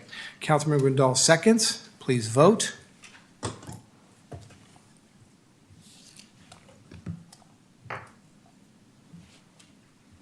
And that passes unanimously 5-0. Thank you to all parties for being here this evening. I greatly appreciate it. This is what public input is all about. Ladies and gentlemen, I'm going to return to other business now. The first item is F1, is to adopt a resolution authorizing the city manager to execute the amendment to the Affordable Housing Loan Agreement for the Thornton Avenue Apartments project, including the purchase and sale agreement, deed of trust, and all related documents necessary to complete the purchase and conveyance of property located at 6347 through 6375 Thornton Avenue, a short-term lease agreement with Thornton LP, and a lease option agreement with Thornton LP for said property, and adopt a resolution to declare the property exempt surplus land, exempt from CEQA per CEQA guidelines sections 15061B, 3, and 15312. And I understand that Councilmember Jorgens, you need to recuse yourself. Councilmember Jorgens? Yes, I will be recusing myself because I have a real property leasehold interest of my residence. That means I have to recuse myself on this item. Thank you, Councilmember Jorgens. Thank you, Honorable Mayor and City Council.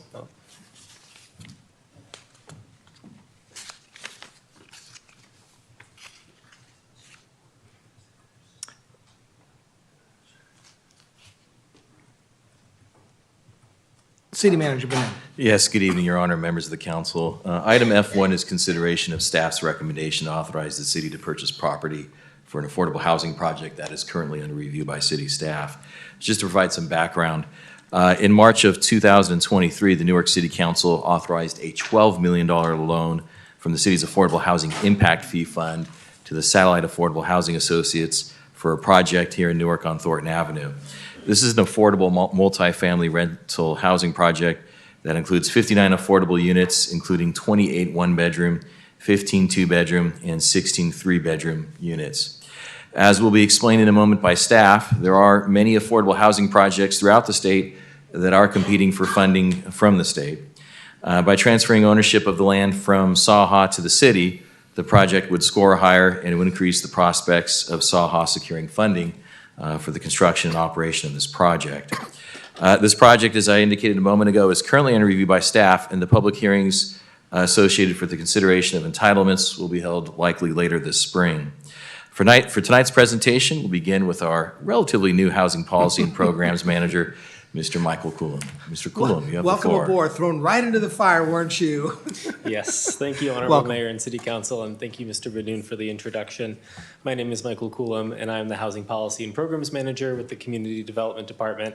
Presenting with me this evening is my colleague, Senior Planner Carmelissa Lopez, and also joining us this evening, we have Mr. Jonathan Assman, who's the developer's representative for the Satellite Affordable Housing Associates.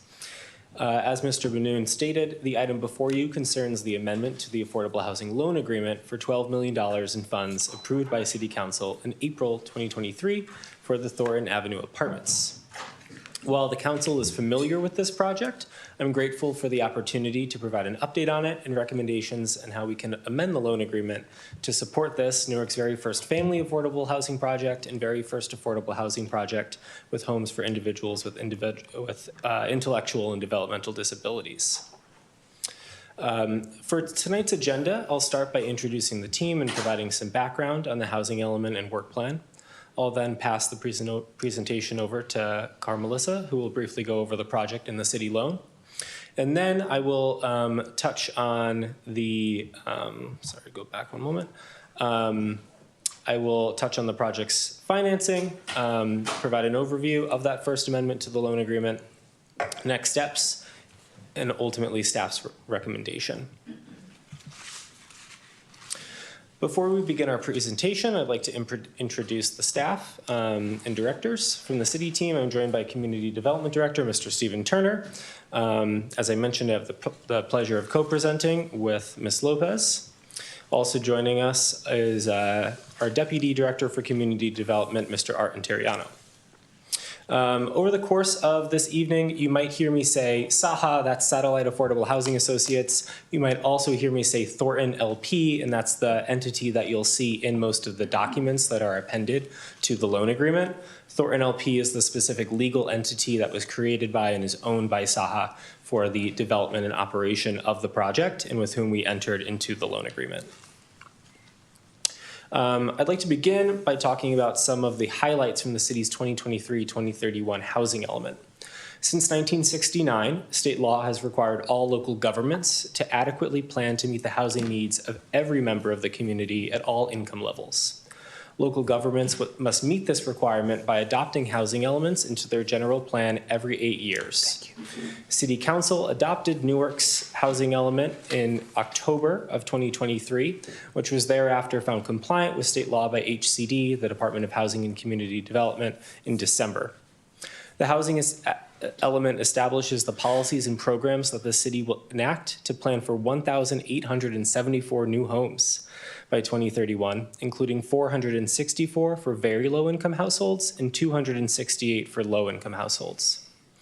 Relevant to this agenda item, the housing element includes programs H2.7, H4.1, and H5.3, which you'll see on the screen, all of which concern supporting the development of new affordable housing for individuals and families in Newark. Preceding the housing element, the City Council adopted the Affordable Housing Work Plan in May of 2021. While the housing element supersedes the work plan, it's valuable to us because the work plan establishes priority programs for the city to provide more housing options. The work plan lays out the plan for using the city's Affordable Housing Fund and anticipates allocating 40% of funds via a Notice of Funding Availability, or NOFA, for development of new affordable housing, 40% for acquisition of land for affordable housing, and 20% for other uses, including a first-time homebuyer program. I will now turn the presentation over to Carmelissa to introduce the project. Thank you, Michael. So the city released a notice of funding availability on June 2nd, 2022. We also refer to, it's also called what I'll call a NOFA. The NOFA is one of the priority programs identified in the Affordable Housing Work Plan. The NOFA provided $12 million in funding that will be made available from the city's Affordable Housing Impact Fee Fund. The NOFA sought proposals that targeted the priority housing needs from the work plan, such as families with children and individuals with disabilities. And in March 2023, the City Council selected Saha's proposal to construct an affordable housing development within 3 parcels located at 6347, 6361, and 6375 Thornton Avenue. At the same time, the council authorized a $12 million loan to Saha to complete the project. And as of April 2023, the city and Saha entered into that agreement. In the next few slides, I'll just briefly go over the main terms of the city loan.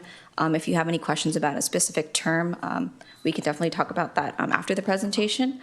So I'd like to highlight is the term of the loan, which is 57 years, and it starts at the date of the final certificate of occupancy, which occurs at the end of project construction. Regarding repayment, the loan is paid through the city's pro rata share of residual receipts, which is the excess of annual operating revenues over annual operating expenses for the project. In terms of affordability, there are certain protections that have been put in place, such as the regulatory agreement and a forthcoming state density bonus agreement that will protect the affordability of all the units. There is a variety of, or a mix of affordability levels from extremely low income to low income. There's also a section that refers to the city preference, which would mean that applicants that live or work in Newark could be prioritized, assuming that that is permitted by law and funding regulations. There are also several performance milestones. For example, construction must start no later than March 2026, and construction must be completed no later than May 2028. There's also a pre-development loan component, which is not to exceed $4.3 million for the site acquisition, as well as pre-development expenses. This has allowed Saha to use the city loan to pay for the acquisition of the property, which has already been completed. And lastly, the construction loan component. The rest of the outstanding balance from the $12 million to minus the $4.3 million, that will be available at a construction closing for construction costs. And briefly, I'll go over the project.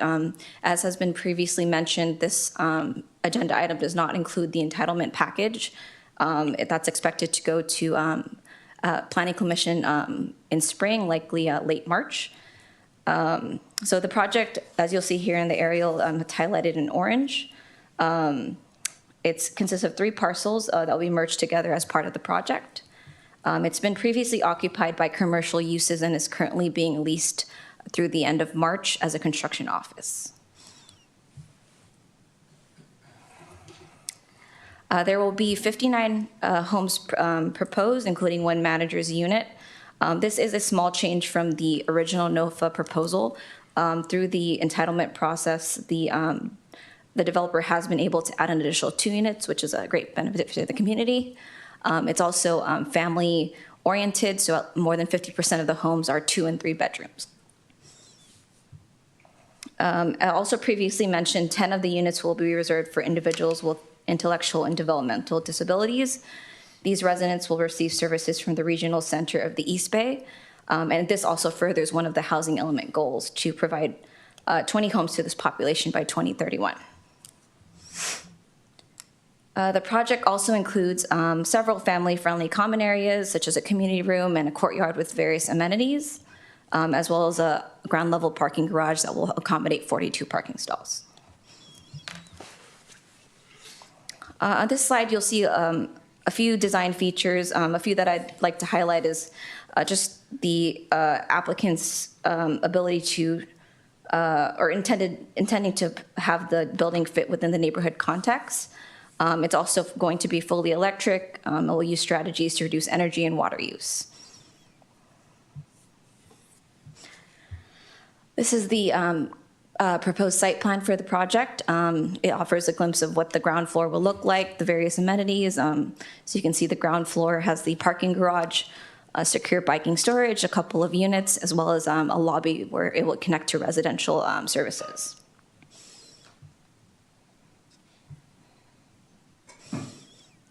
On this slide, you'll see the left side and front elevation. It does have a modern architectural design and incorporates a variety of building finishes.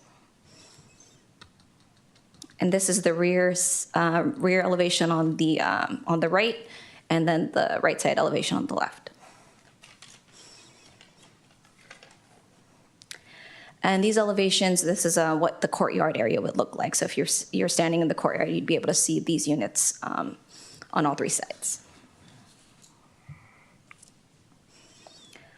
These are just some renderings that offer a glimpse of what the building will look like along Thornton Avenue.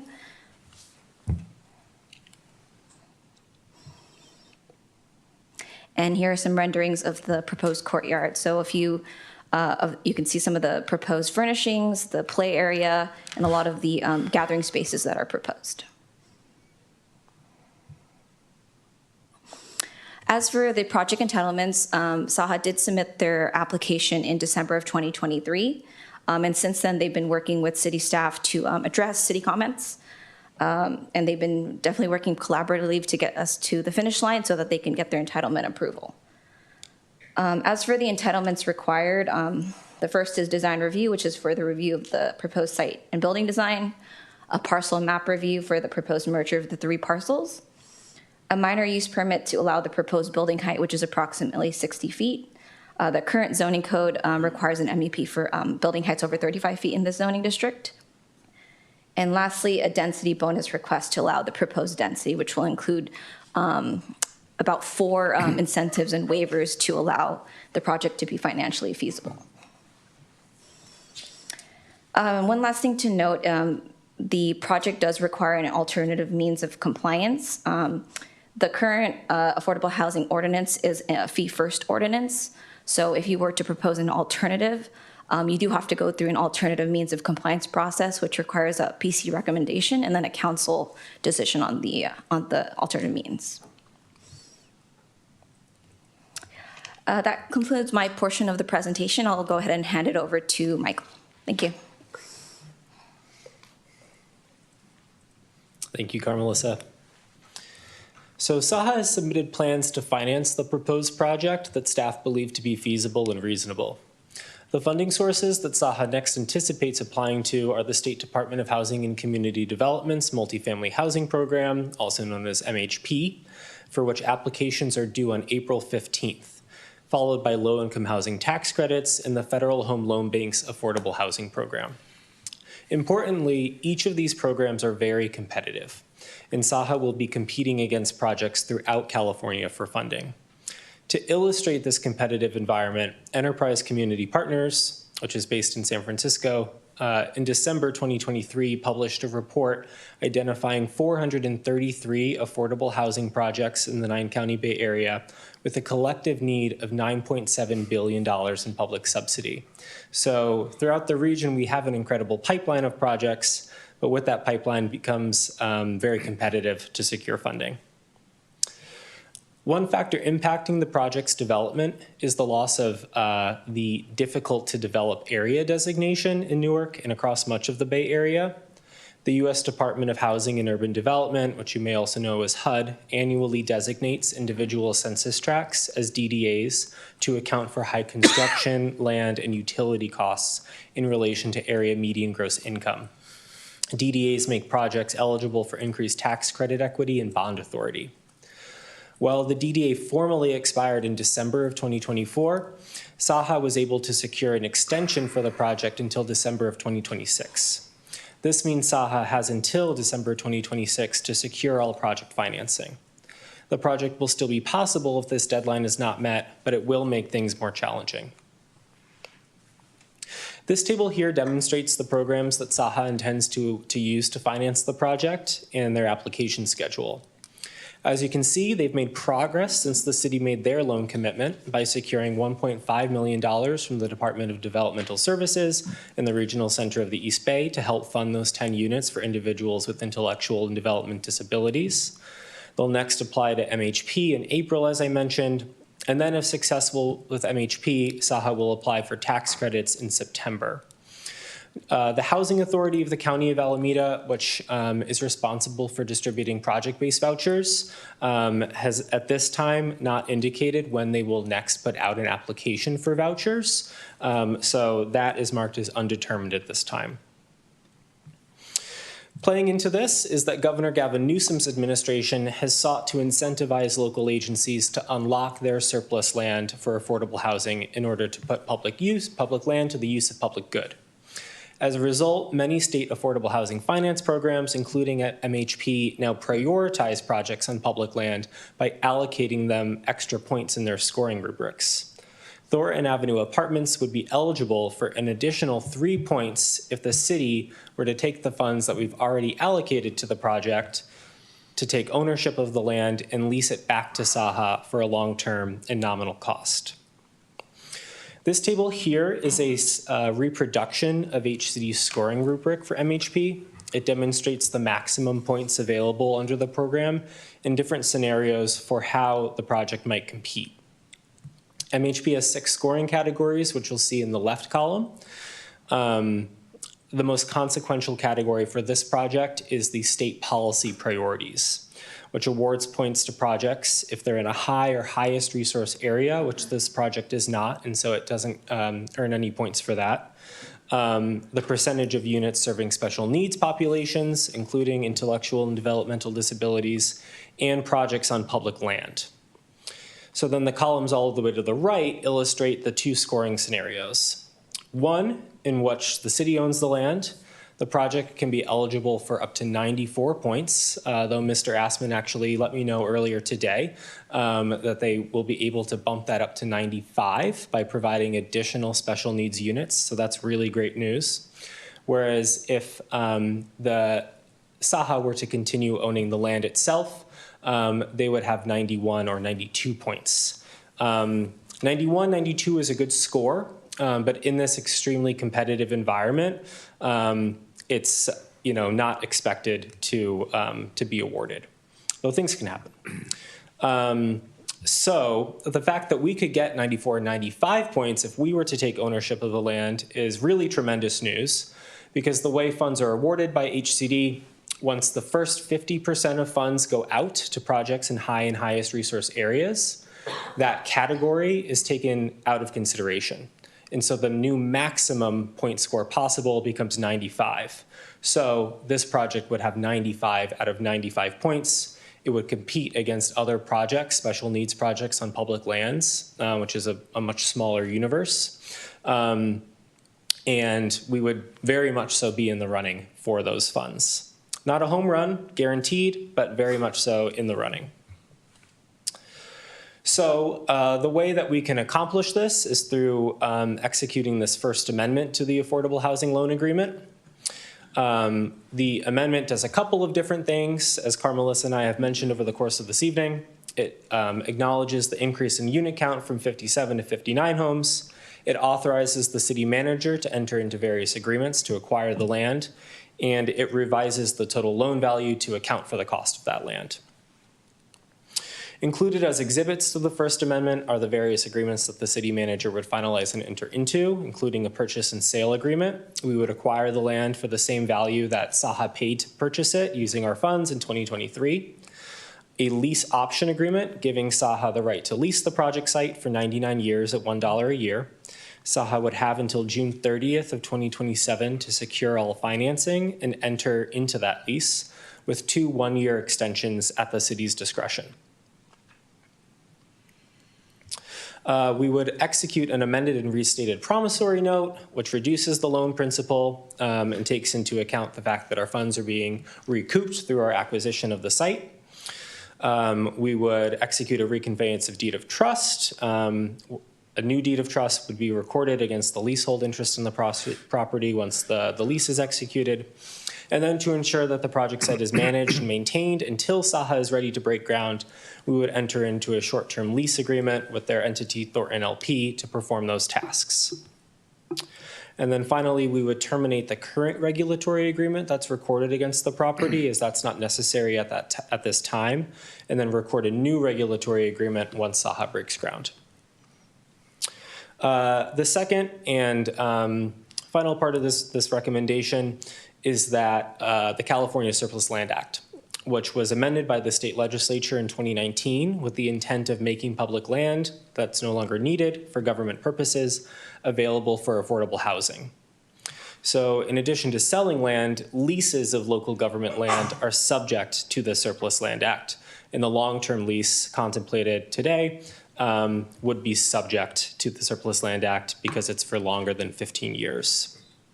Before selling or leasing their land under the Surplus Land Act, public agencies are required to make a determination whether their land is surplus or exempt surplus. Because we're using this land for affordable housing, it would be qualified as exempt surplus land, which is a streamlined process. So finally, for next steps, if council accepts staff's recommendation, the city manager would coordinate with Saha to finalize all terms and conditions and enter into the First Amendment. City staff would notify HCD of City Council's determination that the project site is exempt surplus land. Around the end of March, early April, City will complete acquisition of the site and enter into that short-term lease agreement and lease option agreement with Saha. Also in March, as Carmelissa mentioned, City staff will present the project to Planning Commission for entitlement approval and for findings that the project is in conformance with the general plan. And then the project would come back to you in April for alternative means of compliance of approval. And then by April 15th, Saha will apply for MHP. And so in conclusion, staff recommends that the City Council adopt a resolution to amend the Affordable Housing Loan Agreement, inclusive of authorizing the city manager to enter into the purchase and sale agreement, lease option agreement, amended and restated promissory note, short-term lease agreement, reconveyance of deed of trust, and termination of regulatory agreement. Staff also recommends adoption of a resolution declaring the project site exempt surplus land with the intention of leasing it to Thornton LP in compliance with the California Surplus Land Act. Thank you for your time this evening to present the proposed amendment, and this concludes our presentation, and we welcome any questions. Thank you for the detailed report. Before I come to my colleagues, is there anyone in the audience who would like to speak to this item? Okay, I have a number of comments before I ask questions or turn to my colleagues to ask questions. I love this project. I don't know how else to say it. I love this project. I love it when it came before us before. When we talk about the fact that we're going to build 33 extremely low units, 44 very low units, I can't remember a time, Mr. Benin, where we built extremely low units in our community. It escapes me. But we're looking at units that are going to address the housing needs of the most vulnerable members of our community. And when you talk about dedicating, I think you said 10 units, I don't recall the terms, but for I and DD, again, just demonstrates that we recognize that there's many members in our community that are in great need, and we're trying to accommodate those needs. Saha's got a great reputation. We appreciate the work that they've done. I know that they're working throughout the county on a number of different projects. It does amaze me, though, that when you look at the list, I think you called it the DDA, and the high cost to construct and build and everything else. So it's almost like we're being penalized because we live in an area where those conditions exist. Yet at the same time, we're confronted with the notion, oh, and by the way, build 1,874 units as well. So, you know, we want to build the units. You say our area is a challenge because of the high cost, so you can't have it both ways. I'd love to see the state of California maybe provide Saha with some much needed money to help build this project, since it certainly does fulfill part of our housing element project. I think it's a great proposal. Anything we can do to be more competitive with the 3 additional points, it's all we can do. You know, put our best foot forward and hope at the end of the day that we're successful. Those are my comments. I have questions, but I'm going to turn it to my colleagues for any comments or questions that they may have. Mr. Gondal.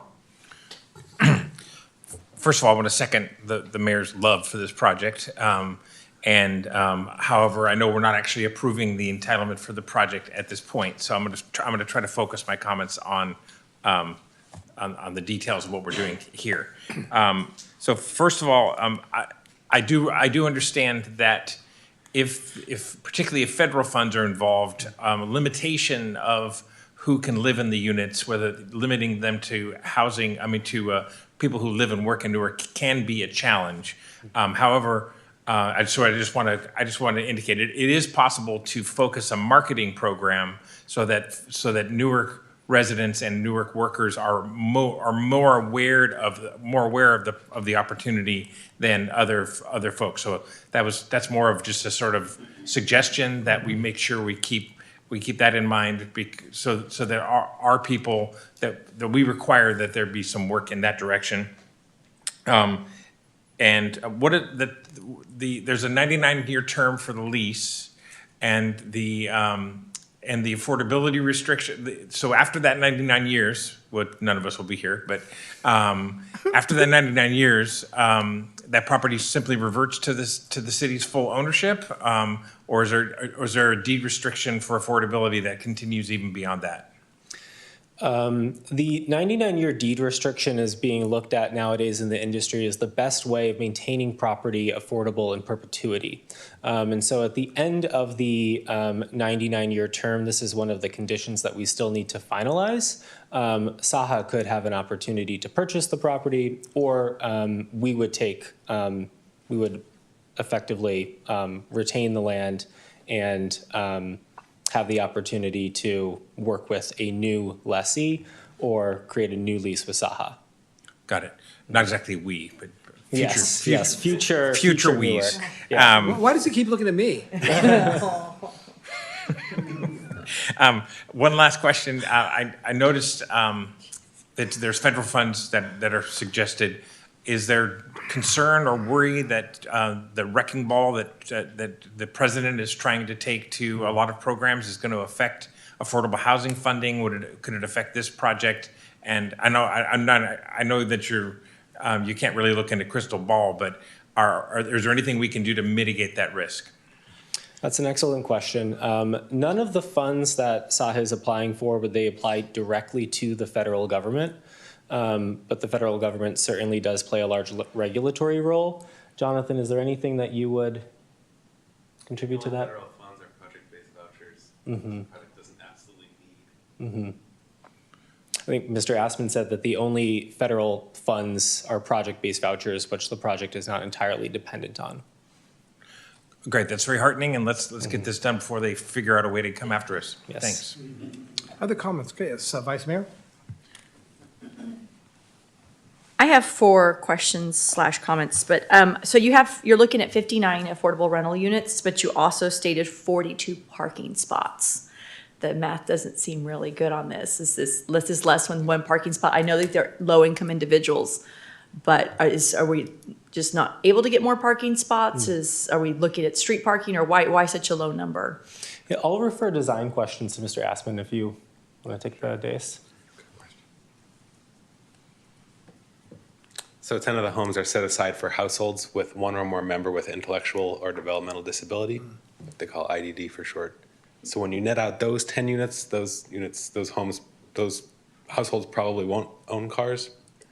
You're getting closer to 1-to-1, but it's just that it's a pretty tight site. We're packing a lot onto not that big a site, and we maximize the parking we could without digging a subterranean parking garage, which is just really expensive. Our projects are subject to basically pay all the workers on our construction sites union wages, which is great, but our projects are a lot more expensive than just a private developer. Okay. It's just a space thing. It's okay. It's money. It's money. Okay. Yeah. My next question was on the playground area. You guys may both want to stay up for these questions. I noticed that there wasn't enough. I looked at the playground area. I don't feel like that was enough. That was just a slide. Is there a possibility to maybe change it up or add more into that playground? Or is this back to the space answer? That picture actually is not the latest play structure we're going to use. Okay. I had kind of micromanaged that and tried to pick a cool one. Unfortunately, we have these requirements for fall zones. So I wanted to pack more in there. You can't do too much because you need to have a fall zone around each piece of equipment that's 6 feet all around. I think when we come back in a few weeks for entitlements, we'll make sure to have the latest equipment in there so you could see it. Okay, my third question. What earthquake precautions are being taken? Is there anything special being done for potential future of earthquakes or anything of that sort? Oh, nothing specific that I'm aware of, but it's all modern construction. We're using the latest building code, so Okay. yeah. And then one last question. What is deemed low class? I mean, not low class, pardon me, low income. What income salaries are we looking at that will put you in the categories?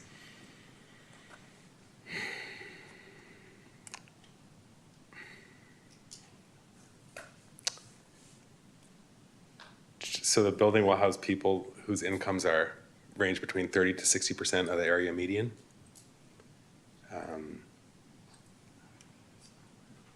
Some tenants might bring a portable housing, Section 8 housing voucher, so they might even be lower income than that. Those incomes generally are like 20-some to 60-some thousand dollars a year. It depends on the number of people in the household. Thank you. And when this item comes back to the council for consideration of the entitlements, we'd be happy to provide a table that shows those Thank you. figures. Councilmember Contancio. I appreciate everything that you've shared with us. I did have a curiosity regarding the regional center clientele that will be also housed there. So you were mentioning that there would be 10 units. Is there an assumption that maybe they would also need care providers that may also have vehicles to come to the property to assist with them? And if so, how could that also be addressed? I believe each individual will have an individual care plan, correct, from the Regional Center for the East Bay. So they could have differing abilities and access to transportation, but the Regional Center for the East Bay would not be placing them. You know, they place them here because they understand that they will still have access to their treatments. So I do imagine that, I think we actually talked about this with engineering, that the RCEB does provide transportation for some individuals. Great, thank you. I had one last question. Also regarding parking, because if there are also people with Section 8 vouchers, which I think is wonderful, in the event that they have 2 vehicles, then are we assuming that there's going to be more vehicles parked on the neighboring streets in order to accommodate the apartment structure? I think that's certainly a possibility, that it may be necessary for some residents to park on the street. The data shows that individuals with lower incomes are less likely to own vehicles. So it's certainly not a given that we'll have many households with multiple vehicles. Thankfully, this site is also in close proximity to the city's most frequent AC transit route, which provides regular connections to Union City and Fremont Park. Great, thank you. Thank you. Again, excellent report. I just had a number of follow-up questions. One goes, I think, back to Councilmember Grindal's question regarding the city's preference. Where are we at with that city preference as to Newark residents, Newark folks that work in Newark? Where are we at with developing that policy? I'm going to ask our Community Development Director, Mr. Stephen Turner, to provide a response to that question. Great. Stephen Turner, Community Development Director. Yes, the city is moving forward in a number of housing element policies, including an inclusionary housing requirement as well as tenant protections. Part of the inclusionary aspect with a modification to our ordinance will include, to the extent allowed by law, a requirement for a local preference, a local live-work preference. We have done a displacement and disparate impact study to show that there is displacement happening within our community because of the high cost of housing. Folks are having to leave Newark to go to other places to find more affordable housing, usually far out into the region. Mm-hmm. And so with that study, that helps provide us with at least the backup to be able to offer and justify that local preference, given also state and federal laws that may apply. So in some cases, as we discussed earlier, when there's federal funding used, we may not be able to apply that local preference, but in all other cases, we expect to have that local preference codified within our municipal code. And that should be coming back to the council we think in a few months. Great, thank you very much. I remember when I saw this project the first time, right there along Thornton Avenue, and I'll stand corrected, I thought we had talked about, or maybe I'd asked about, maybe any type of a retail component down there on the bottom floor on the Thornton Avenue side. Was that considered? Somebody refresh my memory on that issue? I'll ask Mr. Assman if that was considered specifically for this project. I don't believe that was part of your original proposal. It's, certainly technically possible, but that would likely come at the extent of parking units. spaces and housing units. And so I probably asked the question, but as we look at development, certainly along some of our major arterials, we really need to focus on some retail component as part of these developments, just to give folks an opportunity, as we're trying to get them out of cars, if they can walk down to the first floor and get a cup of coffee, whatever the case may be, we certainly should be encouraging that. But I certainly wouldn't want to remove any of the units as a result of such a suggestion, because these are too valuable for our community. I saw the last bit of funding, looks like we're hoping to have it approved, I think it was September of 2025. I think it was the MHF, I think it was, if I recall correctly. Yet they need to have, what are the consequences, and maybe this lease agreement takes that out of the equation, what are the consequences if they don't begin construction by March 31 of 2026? Are there any consequences? Per the loan agreement or towards general financial conditions? Yeah, just general financial conditions.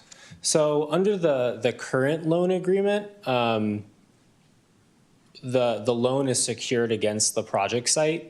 And so we would actually have the right to call the loan and repossess the property. But I don't think that's something that we are interested in doing. And so the amendment to the loan agreement and through the passage of the lease option agreement would actually extend that period until June of 2027. Okay. With 2 optional 1-year extensions at Okay. the city's discretion. I figured that this whole process would take that out of consideration. Let's assume all the financing comes through as we hope.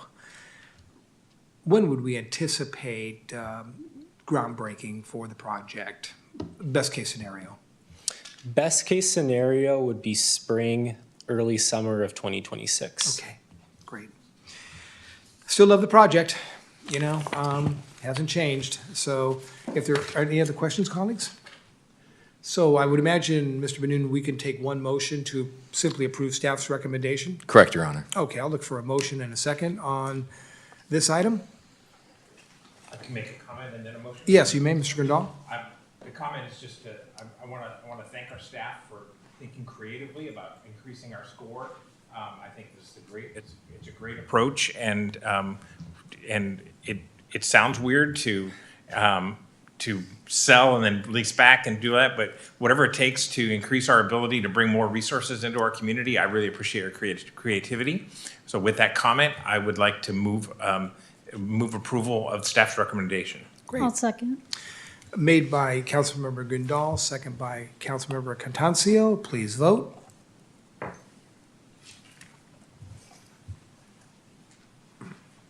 That passes 4 ayes, with Councilmember Matthew Jorgens recusing himself. Resolution of the City Council of the City of Newark approving a First Amendment to Affordable Housing Loan Agreement and related agreements.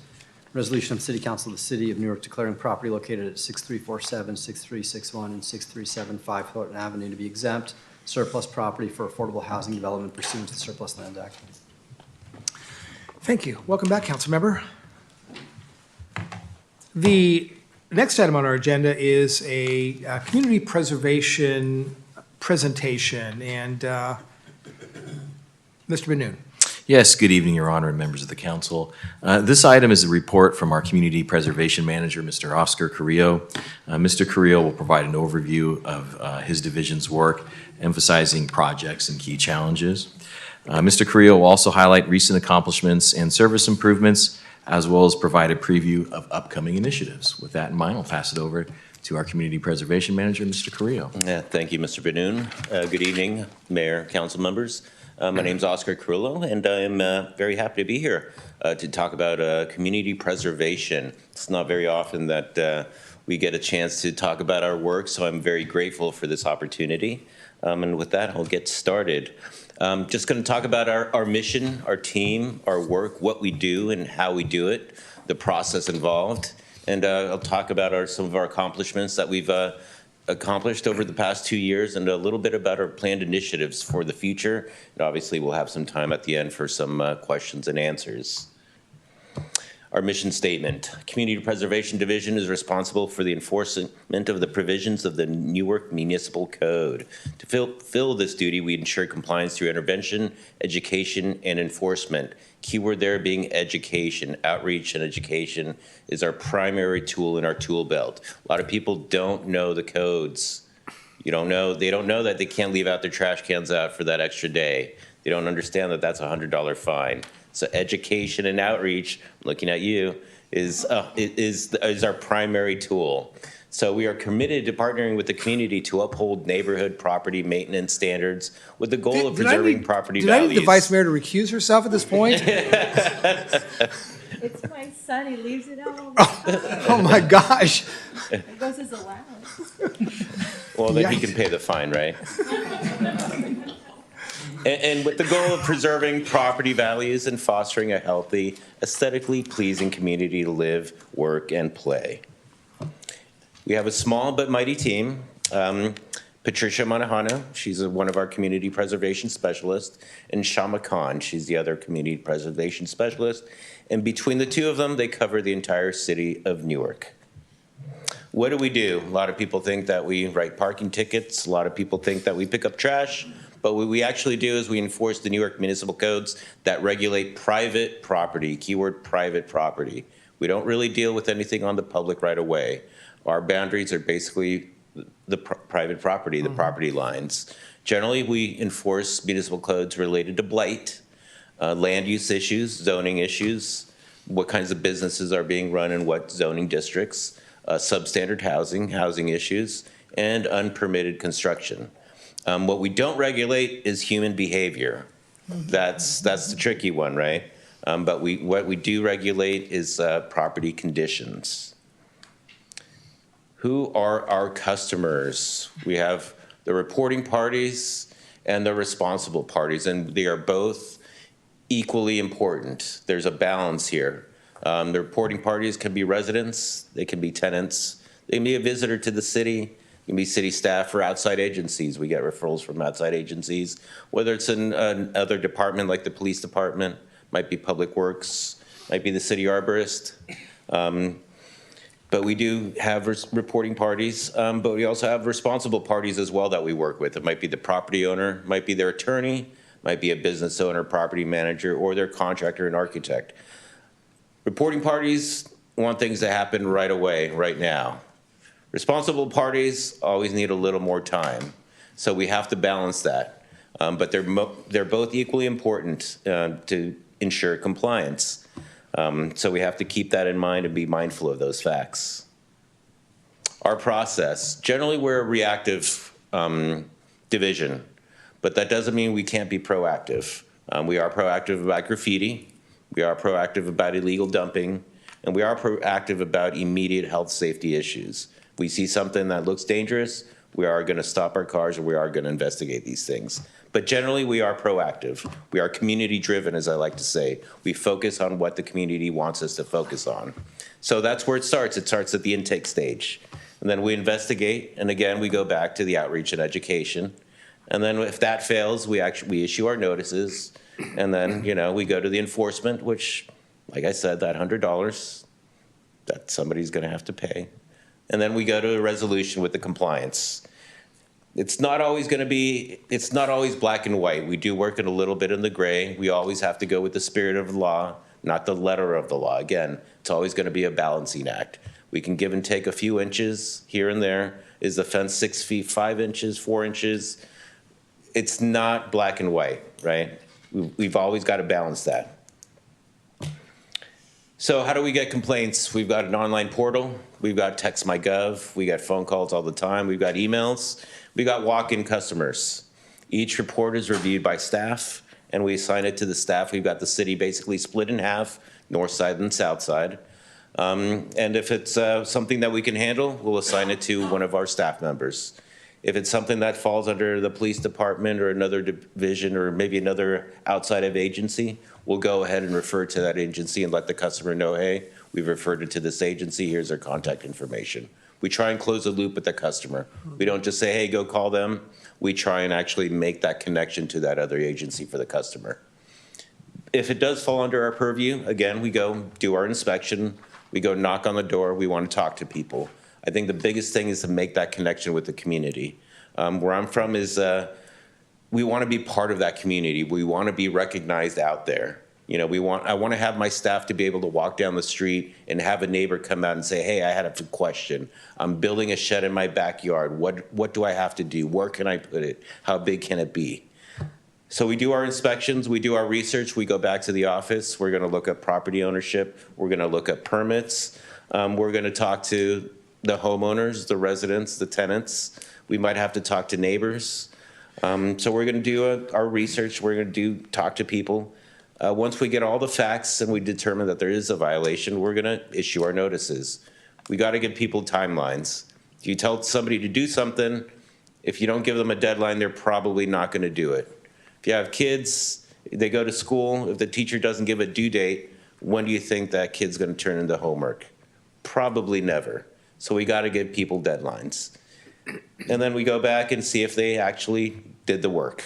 And right there you can see our website where you can file a report. There's our phone number, and there is our email address where you can contact us. So the fun part, the enforcement.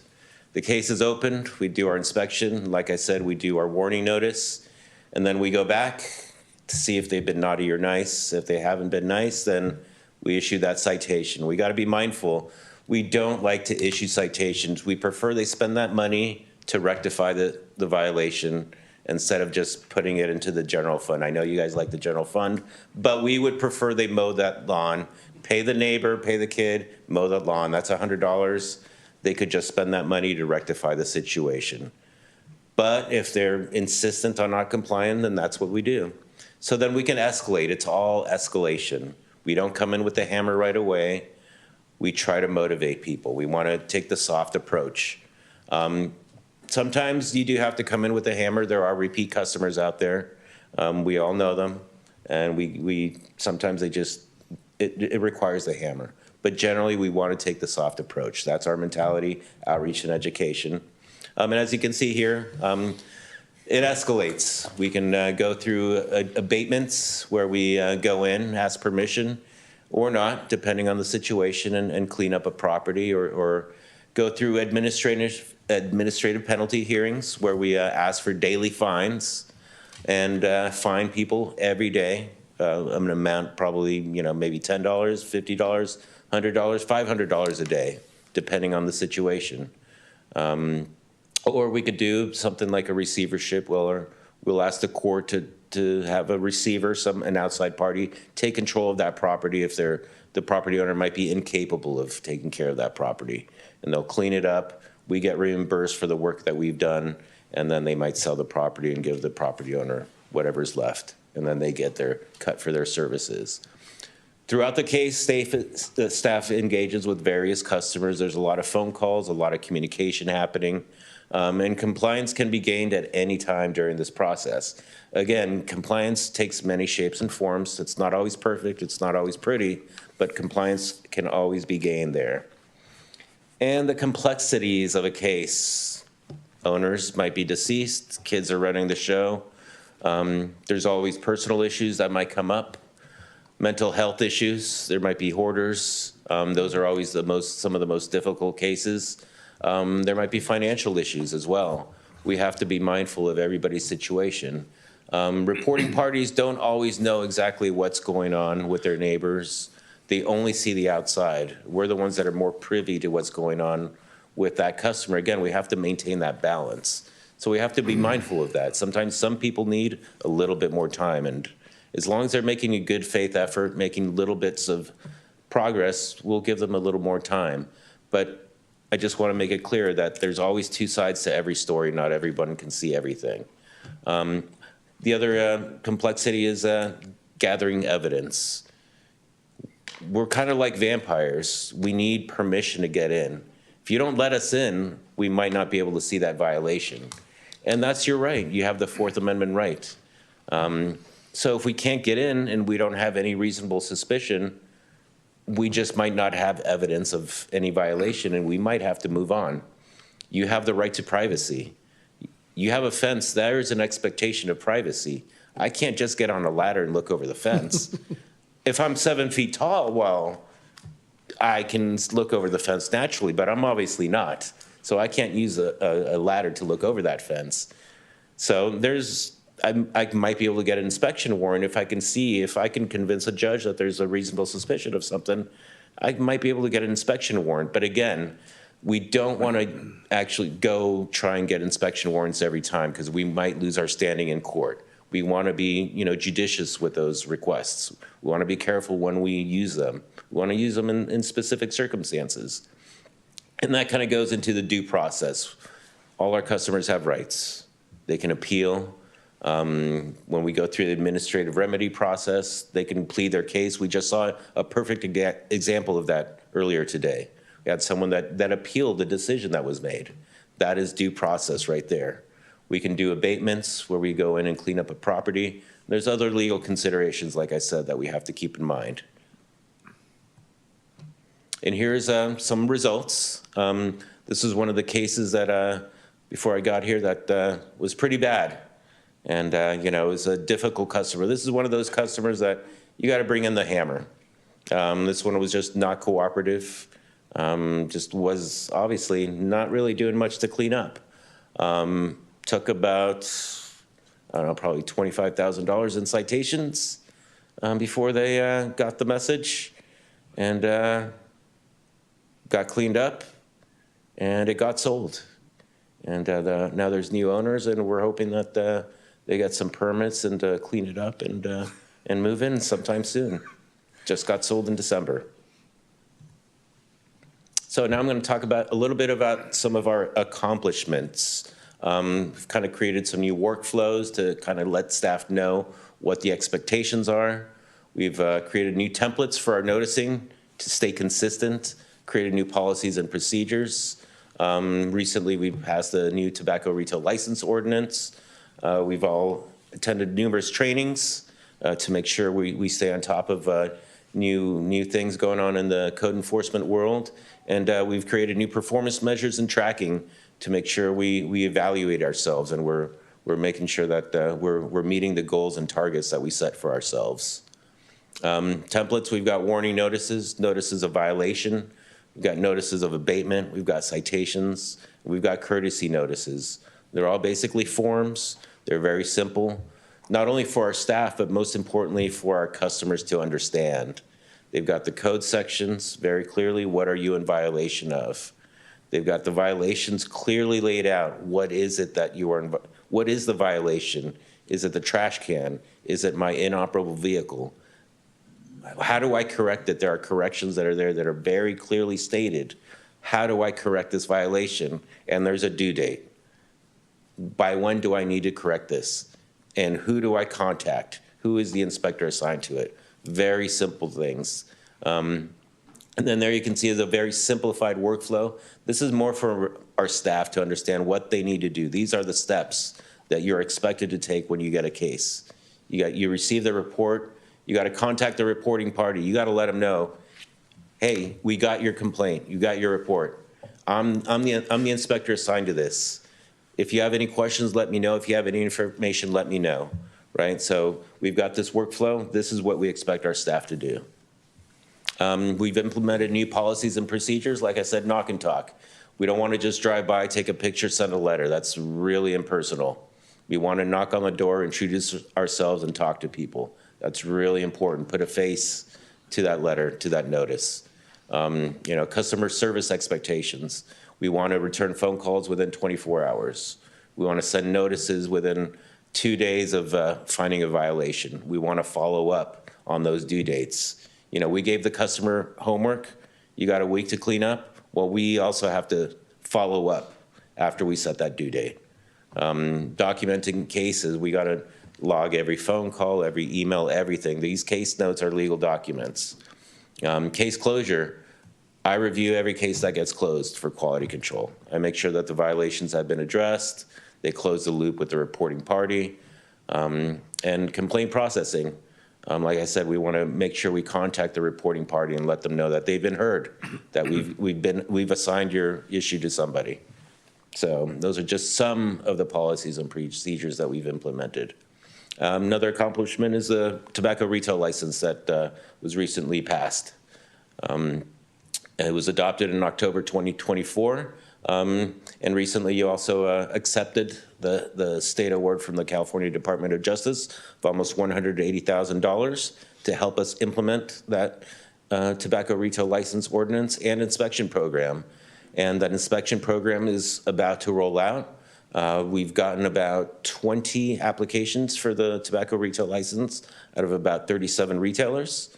They've got about a week to go to enroll themselves in that program. Staff went out to all the retailers in partnership with the Alameda County Public Health Department to let them know about the new ordinance, to let them know about the products that are banned. We are seeing a lot of flavored products out there, so we'll see how that goes. But we're excited about getting out there and starting our inspections to keep them in line. So I think that was a really big accomplishment that was much needed for the city of Newark. Some of the trainings that staff has gone through, they're Casio certified. That is the California Association of Code Enforcement Officers. They've also gone through residential inspection fundamentals. They've gotten mold inspection certificates, and they've also gone through practical code enforcement operations training. So we've definitely been focusing on getting some outside training through various organizations. We've also started tracking some performance measures. This chart shows that actions per month. An action is any action taken on a case, whether it's a phone call, an email, an inspection, any research done, any activity that can be quantified, that's an action. You can see they've kind of gone up. That's basically because we've really focused on logging these actions. We really want to make use of our tracking system. So I've really wanted to emphasize that staff makes use of that tracking system. Good data in, good data out. So I want to make sure that we're tracking that, not only for that, but because it's a legal record. If we're going to go present our case before a hearing body, we want to make sure we have a record of everything that we've done. If the property owner says, well, I never got the notice, they never called me, well, actually, we've got a log of everything. We called you on this date and time, and this is what we discussed. This is the email that we sent you, and this is what we discussed. I talked to your architect, I talked to your contractor. We want to have a log of everything that we've done in that case. Because what we try and tell our staff is assume every case is going to go to court, because you never know. We've already had our staff be deposed, so you got to be prepared. You know, you're not going to remember everything you've done on a case. What I tell staff is if it's not in the case, it never happened. So this is one thing that we have to keep in mind.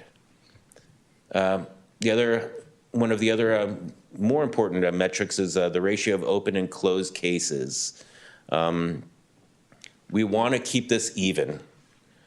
If we have more open cases per month than closed cases, that means we're going to get a backlog. It's just simple math. So we want to keep it even, and right now, this past year, we've pretty much kept it even. If we're getting more closed cases than open cases, then that's a good thing, because that number of open cases is going down. But just maintaining that number is really important. And the other thing we're starting to track is what kind of cases are we getting? It's been interesting that we've recently gotten a lot of illegal construction complaints. I think a lot of that is due to the building division being very proactive. They've noticed a lot of illegal construction out there. I've noticed that when I look at these cases, it's a lot of flippers. Building division catches a lot of flippers out there. doing a lot of remodeling, not getting permits. So good on them for catching them. We don't want any first-time home buyers catching a surprise once they move into their new home. So that's very good on them. And then obviously general conditions of property, which is kind of a catch-all for something that doesn't fit into any category, and landscaping and just storage and debris and garbage in front of properties. So looking ahead, something I've really wanted to do is having a kind of an internal inspector academy, just teaching the basics, because we're not always going to have the luxury of having staff that has experience. At some point, we're going to have to find people and train them up. Code enforcement is kind of the redheaded stepchildren. You don't go to school to be a code enforcement inspector. You kind of just arrive here. In my experience, it's from building inspectors, it's retired police officers, it's security guards, it's parking compliance officers, community service officers. It's not something that you just end up here. So I want to create kind of like a program where you learn how to become one. Because we're not always going to have someone that's going to come in from another municipality and just jump right in. So that's one of the things that we want to do. As part of that, we also want to have a course about officer safety. I think that's incredibly important. Staff is out there by themselves. They have no radios. So I think officer safety is something very important. Also want to get some municipal code updates. I think there's some gaps in the municipal code that should be addressed to kind of give us a little more, not only more teeth, but just there's some holes to fill in terms of blight that I think would help us really capture a little more things. Proactive rental inspection program pilot, and then just helping out with our service delivery, just increasing that. The academy, I think, is going to be kind of like what this presentation was, just a code enforcement 101. What is it? What do we do? Inspection protocols, case management, how to manage your cases, report writing, ethics. You know, you're going to run across bribes. I've had envelopes of money dropped in front of me. You got to know how to react in those situations. Fourth Amendment, search and seizure. You have to know people's rights. You have to understand the Fourth Amendment. Research, how to find people, find property owners, and zoning. You know, you have to understand what zoning is and how it impacts your work. So that's very important because zoning is different from municipality to municipality. So you have to understand what zoning is and how it impacts your work. Like I said, staff safety, situational awareness. Don't just walk up to the door and just knock on it. You got to stand to the side. You don't know what's behind that door. You don't know what kind of mood that person is in that day. Understanding body language. You're going to be inside people's homes. You know, when they tell you, oh yeah, just go down in the basement, I'll be right behind you. Don't do that. They got to go first. Just really simple things like that. You just have to understand that. How to de-escalate. You know, you got to understand de-escalation because in this line of work, you're generally not giving people good news. So you got to be ready for how people are going to react to that. Understanding mental health, not only for your customers, but for yourself. Because it does take a toll giving people bad news sometimes. Bad news that costs them a lot of money, oftentimes. It's not cheap to tear down that addition that, you know, they had their in-laws living in. And just being aware of encampments and the dangers in encampments. Recognizing meth labs, hoarding, just environmental hazards and dangers. You never know what situation you're going to find yourself in. So I think it's important to have those types of trainings. Municipal code updates. I think just having a general state of disrepair, which we don't have in the Muni Code, is helpful. You know, there's parking lots, there's roofs that are falling apart, exterior finishings that are falling apart. I think that's a gap that we can fill. Overgrown vegetation, there's not really a good definition of that in our Muni Code. I think having more of an objective standard would be good. Pods and storage containers is not really addressed in our Muni Code. I think that's something that we can address. Mold and lead, for substandard housing is not something that's addressed in our muni code, but the state has updated their health and safety code, so I think that's something that we should implement. Things like that. There's a few more. Obviously, a rental inspection pilot program. Generally, the underserved community and vulnerable community, they're less apt to report situations that they're living in. So I think it's important to be proactive about that. We've done a little bit of research. We've got 185 multiple housing properties, and they are defined as buildings with 3 or more units. The average year built is 1967, so we do have some aging stock. So I think it's important to preserve what we have. And we've got 1,529 total units. 16% of those units are triplexes, which was kind of surprising to me. 10% of those units are fourplexes. So the next steps, I think, is to assess the number of complaints that some of those buildings have had and the permit histories. If we don't find a lot of permits for those, then there's probably a problem there. There's probably water heaters that have been replaced without permits, remodeling that's been done without permits, and that's probably going to be a good place to start with the pilot program. So that's the rental inspection program. But as we kind of start to increase our services and service delivery, we just have to be mindful. Our team is 2 people and me.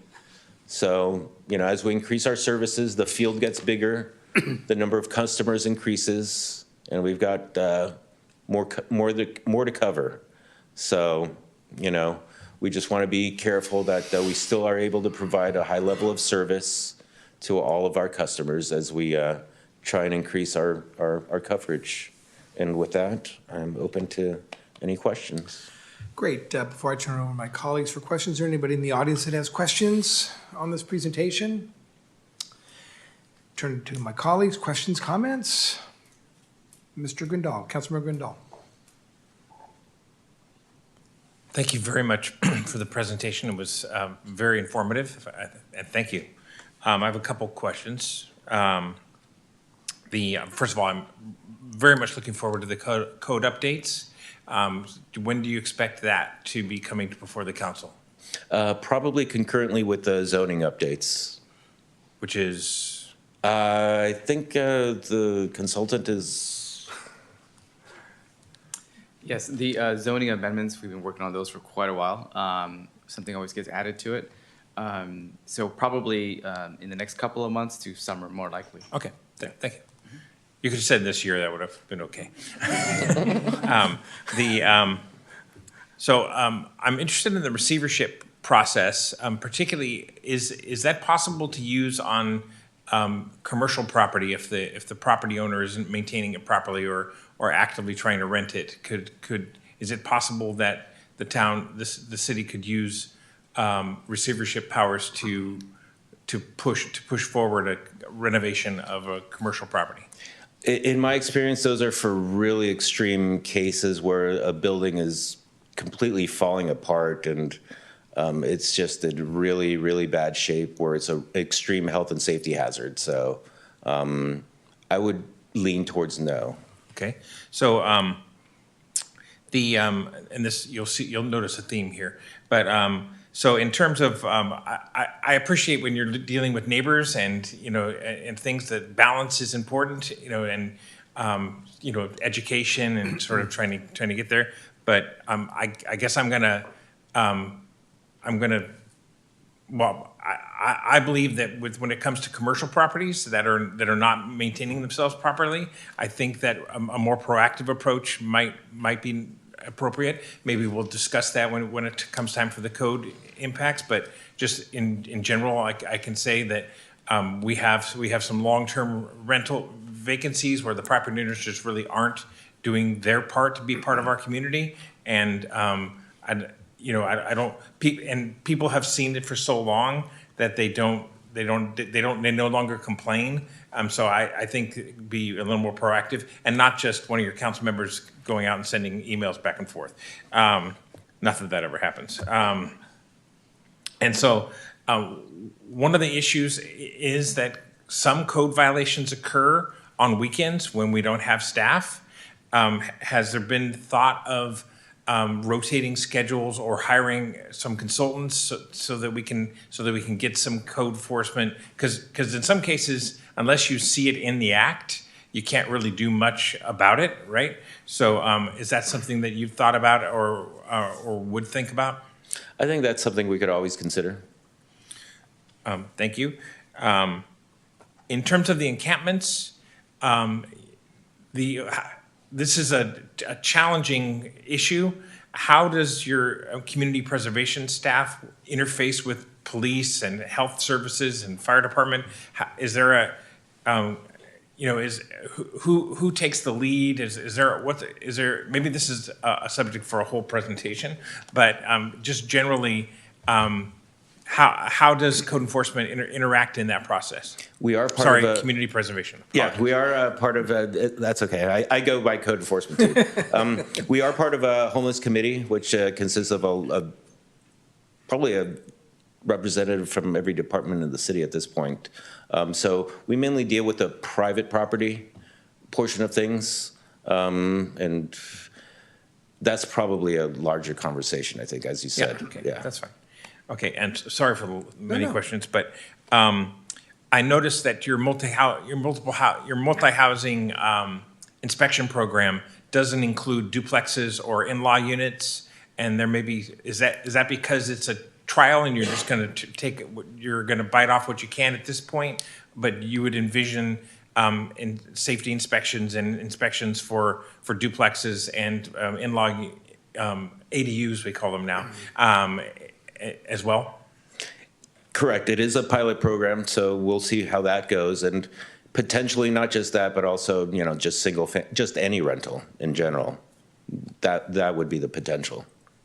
Good. That's great. I support that as well. So I really appreciate you being patient with my questions and also the excellent presentation and your great staff that really keep our community looking fantastic. Thank you. Thank you, Councilmember Grindal. Other questions?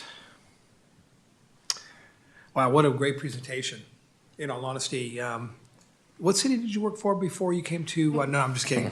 I love the rental housing program. I've been long advocating for that, and I understand there's a kind of a pro and a con. Sometimes you deal with rental housing inspection programs with multifamily, and undoubtedly those costs are often passed on to the tenant. So I'm certainly aware and concerned about that notion, but. As I drive around our city and I see a number of the 3-plexes and 4-plexes that look like they're just tired. If they look tired on the outside, they're probably pretty tired on the inside. And people are paying top dollar to rent those units. And I just want to make sure people are living in safe housing. And that's really what it boils down to. I do agree. I think what part of Councilmember Grindal's point is I do agree that education is key. 85% of our residents that you come into contact with don't realize that we have all these rules and regulations, and once they're advised of them, they're going to take care of it. Oftentimes they'll tell you they'll take care of it like now. It's like, no, I'll give you a few days. I'm not going to help you move the refrigerator, whatever the case may be. But I do want to focus on those absentee landlords, and I've always been a believer not to cut them a lot of slack. Because their primary goal is financial, and irrespective of the tenant or whomever they're dealing with. So I certainly would encourage you to certainly feel free to level all levels of enforcement on absentee landlords. I would have no objection to that at all. Do the inspectors have handheld computers in their car where they can input action items there at the location, or no? No. They do have iPads, but our system is more of a permitting system that has a code enforcement module, so it's not directly designed for code enforcement. Okay.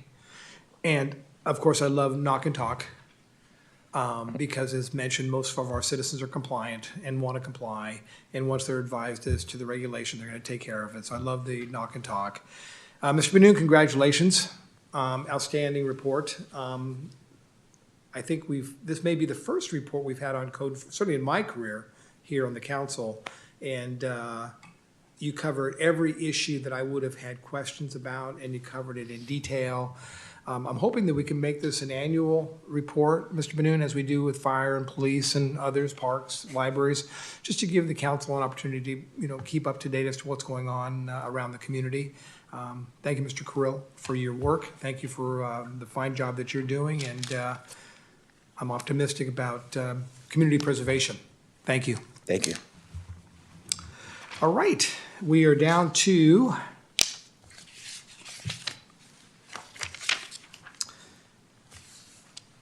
we need to adopt a resolution to appoint Corazon Dino as the interim Human Resources Director pursuant to Government Code Section 21221-H. Mr. Benoon. Yes, good evening, Your Honor, members of the council. Item F3 is a recommendation from city staff that would authorize the appointment of Ms. Corazon Dino to serve as the city's interim Human Resources Director. This is something that is required under CalPERS rules, as Ms. Corazon Dino is a retired annuitant. For the staff report, I'm going to turn it over to Assistant City Manager, Ms. Linka Havorka. Ms. Havorka. Good evening, Your Honor, and City Council members. At a previous council meeting, Cora Dino was introduced as the city's interim Human Resources Director effective January 6th. Ms. Dino is filling a vacancy while the city recruits for a permanent Human Resources Director position, which we hope to hire in a few months. Ms. Dino is an experienced human resources professional with over 15 years of director experience. She formally retired on July 1st, 2024, having worked in multiple jurisdictions, including some in the California Public Employees Retirement System, commonly known as CalPERS. Anytime a CalPERS public agency, such as the City of Newark, fills a vacancy with an interim CalPERS retiree, the agency's council or board must pass a resolution approving the appointment of the retiree. Therefore, tonight, the action requested is to adopt a resolution appointing Ms. Dino as interim Human Resources Director to comply with Government Code Section 21221H. Compliance also requires that the city compensate Ms. Dino at an hourly rate within the Human Resources Director existing pay range, ensure that Ms. Dino does not receive any benefits or other compensation in addition to the hourly pay rate, confirm that Ms. Dino is filling a critically needed position, and terminate Ms. Dino's assignment as interim Human Resources Director at least one day before the permanent Human Resources Director is hired and begins employment with the city. So staff confirms that these requirements have been or are scheduled to be met. This concludes staff reports, and I'm happy to answer any questions you may have. Thank you. Is there anybody in the audience that has a question or comment on this item? Council, any questions, comments? If not, I'll look for a motion in a second. So moves on By staff's Councilmember recommendation. Jorgens. Thank you very much.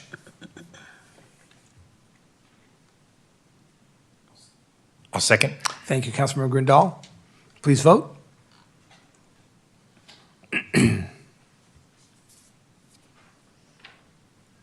And that passes unanimously, 5-0. Resolution of the City Council of the City of Newark appointing Corazon Dino as an interim Human Resources Director pursuant to Government Code Section 21221H. Thank you. City Manager updates. Yes, good evening, Your Honor, members of the council. One quick update, our Recreation and Community Services Department Summer 2025 Activities Guide is now available on the city's website. All kinds of information relating to classes, summer camps, and special events that the City of Newark is hosting this summer can all be contained in that guide. Looks like I took away the Vice Mayor's steam. I apologize for that. Registration begins for Newark residents on Monday, March 3rd, and registration for non-Newark residents opens on Friday, March 7th. Friendly reminder that scholarships for recreation are available to Newark youth, and those applications can be found on the city's website as well as at the Silliman Center. So that concludes the announcements for this evening. Thank you, Mr. Benoon. Colleagues, I had the opportunity to interview 8 interested Newark residents for an opening on the Planning Commission, and we really had some outstanding candidates. I'm asking your approval tonight to appoint Josh Paul Jolly Dillon to the Planning Commission. Let me give you a little bit of Mr. Dillon's background. Mr. Dillon and his wife Nadia have lived in the community for over 32 years. Mr. Dillon is currently a manager at the local post office. In fact, he was the postmaster in the city of Newark for a number of years. He's been with the post office for over 30 years. He's been with graffiti abatement for over 19 years, so we appreciate his service. He has 2 children. One of his sons was a Marine. Both Jolly, as he's known, and Nadi have been extremely active with the Boy Scouts for many, many years. I think Jolly Dillon would be a fine addition to our Planning Commission. So I'm looking for a motion and a second to appoint Mr. Dillon to the Planning Commission. Second motion. Great, by Vice Mayor Little. I'll second. Thank you, Councilmember Grindal. Please vote.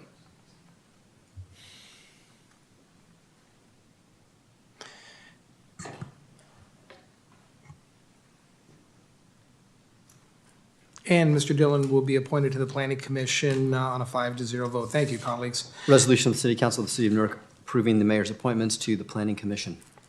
Colleagues, I also have a couple Measure GG Oversight Committee appointments, and some of the folks that applied for the Planning Commission also expressed interest on the Measure GG Oversight Committee. We may have another open. We have 2 openings currently. We may have another opening in the next few weeks. I'm going to go ahead and wait until such time as we get that 3rd opening, and I'll come back to the council with those recommendations. So that's the end of my report as to appointments. Let's look for council matters. I'll start with Councilmember Contancio. Yes, I wanted to thank everyone for their presentations today. That was a job well done. I also wanted to thank the city for its attendance to make a successful art show and the young authors for this month. And to remind our citizens that it is time to register their children for school for next year. And we have a couple of dates that are also coming up. As we know, there's also Puente. We had a student that came today that asked us to help plant the tree. That's on March 8th. Newark Memorial Hats, which is Hands Across Time and Space, is Friday in the evening on March 14. Newark Junior High has a color run and pancakes on March 15 at 9 a.m. And Newark High School, or Newark Memorial High School, has their crab feed to support the athletics department on March 15 at 6 p.m. Thank you. Thank you, Councilmember. Councilmember Jorgens. Councilmember Grindal. Yes, I'm having my 3rd coffee with a council member that's going to occur on March 16th that's Sunday at the Starbucks on Cedar near the Lion Center. This is what used to be Arby's for the old timers, so that's a 39201 Cedar Boulevard. So please stop by and say hello. And you can also just contact me if you want to set up a separate meeting. So thank you. And Councilmember Grindal, thank you for meeting with the community on an informal basis, and certainly feel free in the future, if there's certain themes that you're hearing from the community, feel free to share them with your colleagues. I'm certain there's information out there that we all come across when we deal with the residents, but you have a standing, coffee with these folks. If you hear something that we should be apprised of, certainly let us know. We'd appreciate it. Vice Mayor. I'll just go over the immediate projects that I'm working on right now. This weekend, we're having the VIP Pokemon party. If anybody wants to come out, 88 Card House, bring out your collection. We're gonna have some fun door prizes for kids, mainly for shielding kids, but all kids are invited to come out. No problem, it's a free event. The next one is going to be March 6th. This is focused on senior citizens. It is called Your Identity Under Siege, and it's gonna be talking about identity theft. Grandma, tell grandma her boyfriend in Nigeria is not going to come for her and stop sending him money. So it's actually going to be brought by the FBI. The FBI is coming out. It's going to be at Newark Library. Please come out. It's going to be March 6th from 10:30 to noon. And it is definitely going to be sponsored, like I said, by the FBI and ID Shield. So those ones coming out. And I just got confirmation April 5th is going to be Mission Peak Yo-Yo Day. So we're going to have all the San Francisco professional yo-yoists come out and teach kids tricks and learn how to do stuff. And they're the competitive team that goes to regionals, nationals, and international competitions. So their career's gone up and down, but I think it'll be great if they come out. Do we have to go to the top of Mission Peak? No, it's going to be at the Silman Center. Oh, good. Safety first, yeah. Good. That's still of elevation. So yeah, if you guys want to come see some crazy, amazing tricks that these guys do, and don't ask them to walk the dog. They get really grumpy when you say that. They do so much more than that. All righty, I just have a couple comments. One, huge thanks to our city manager, Mr. Benoon, and our police chief, Jonathan Arguello. We held a community meeting this last week with folks in the Hispanic community and the Promotoras organization, where there's a lot of fears we talked about in the community regarding ICE and is it safe for my child to go to school? Am I safe to go to work? Am I going to have an ICE officer knocking on my door? We went through this on the welcoming resolution where we indicated, of course, that we're not going to be cooperating with ICE. State law mandates that we not cooperate with them. But you can say that, but until you come out to the community and speak the language that they speak, there's still going to be concern. There's still going to be anxiety. Our city manager spoke to our community deliberately, slowly, in Spanish, talking about our role as a community, our role as a city. You're to be commended for that, Mr. Benoon. And Chief, you're to be commended. When folks see the chief of police, captains, and other brass there reinforcing our welcoming resolution, it means a lot. And the community was appreciative. It's the first of a number of community meetings I think we're going to continually have to hold over the next few months. But we're all leaders in this community, and the more often we get out and restate these facts to our residents, the better they'll all feel. So thank you, Mr. Benoon. Thank you, Chief, for your work. Mr. Benoon, I was up at Alameda County Transportation Committee today, and I was talking to one of their staff members. There's a scam going out there that a lot of people are getting on their phones, text messages regarding their fast track. I don't know if anybody has seen that or not, but I know that they tell me that that's not uncommon, that a lot of folks are getting, your fast track statement is past due, you need to call this number, the typical scam.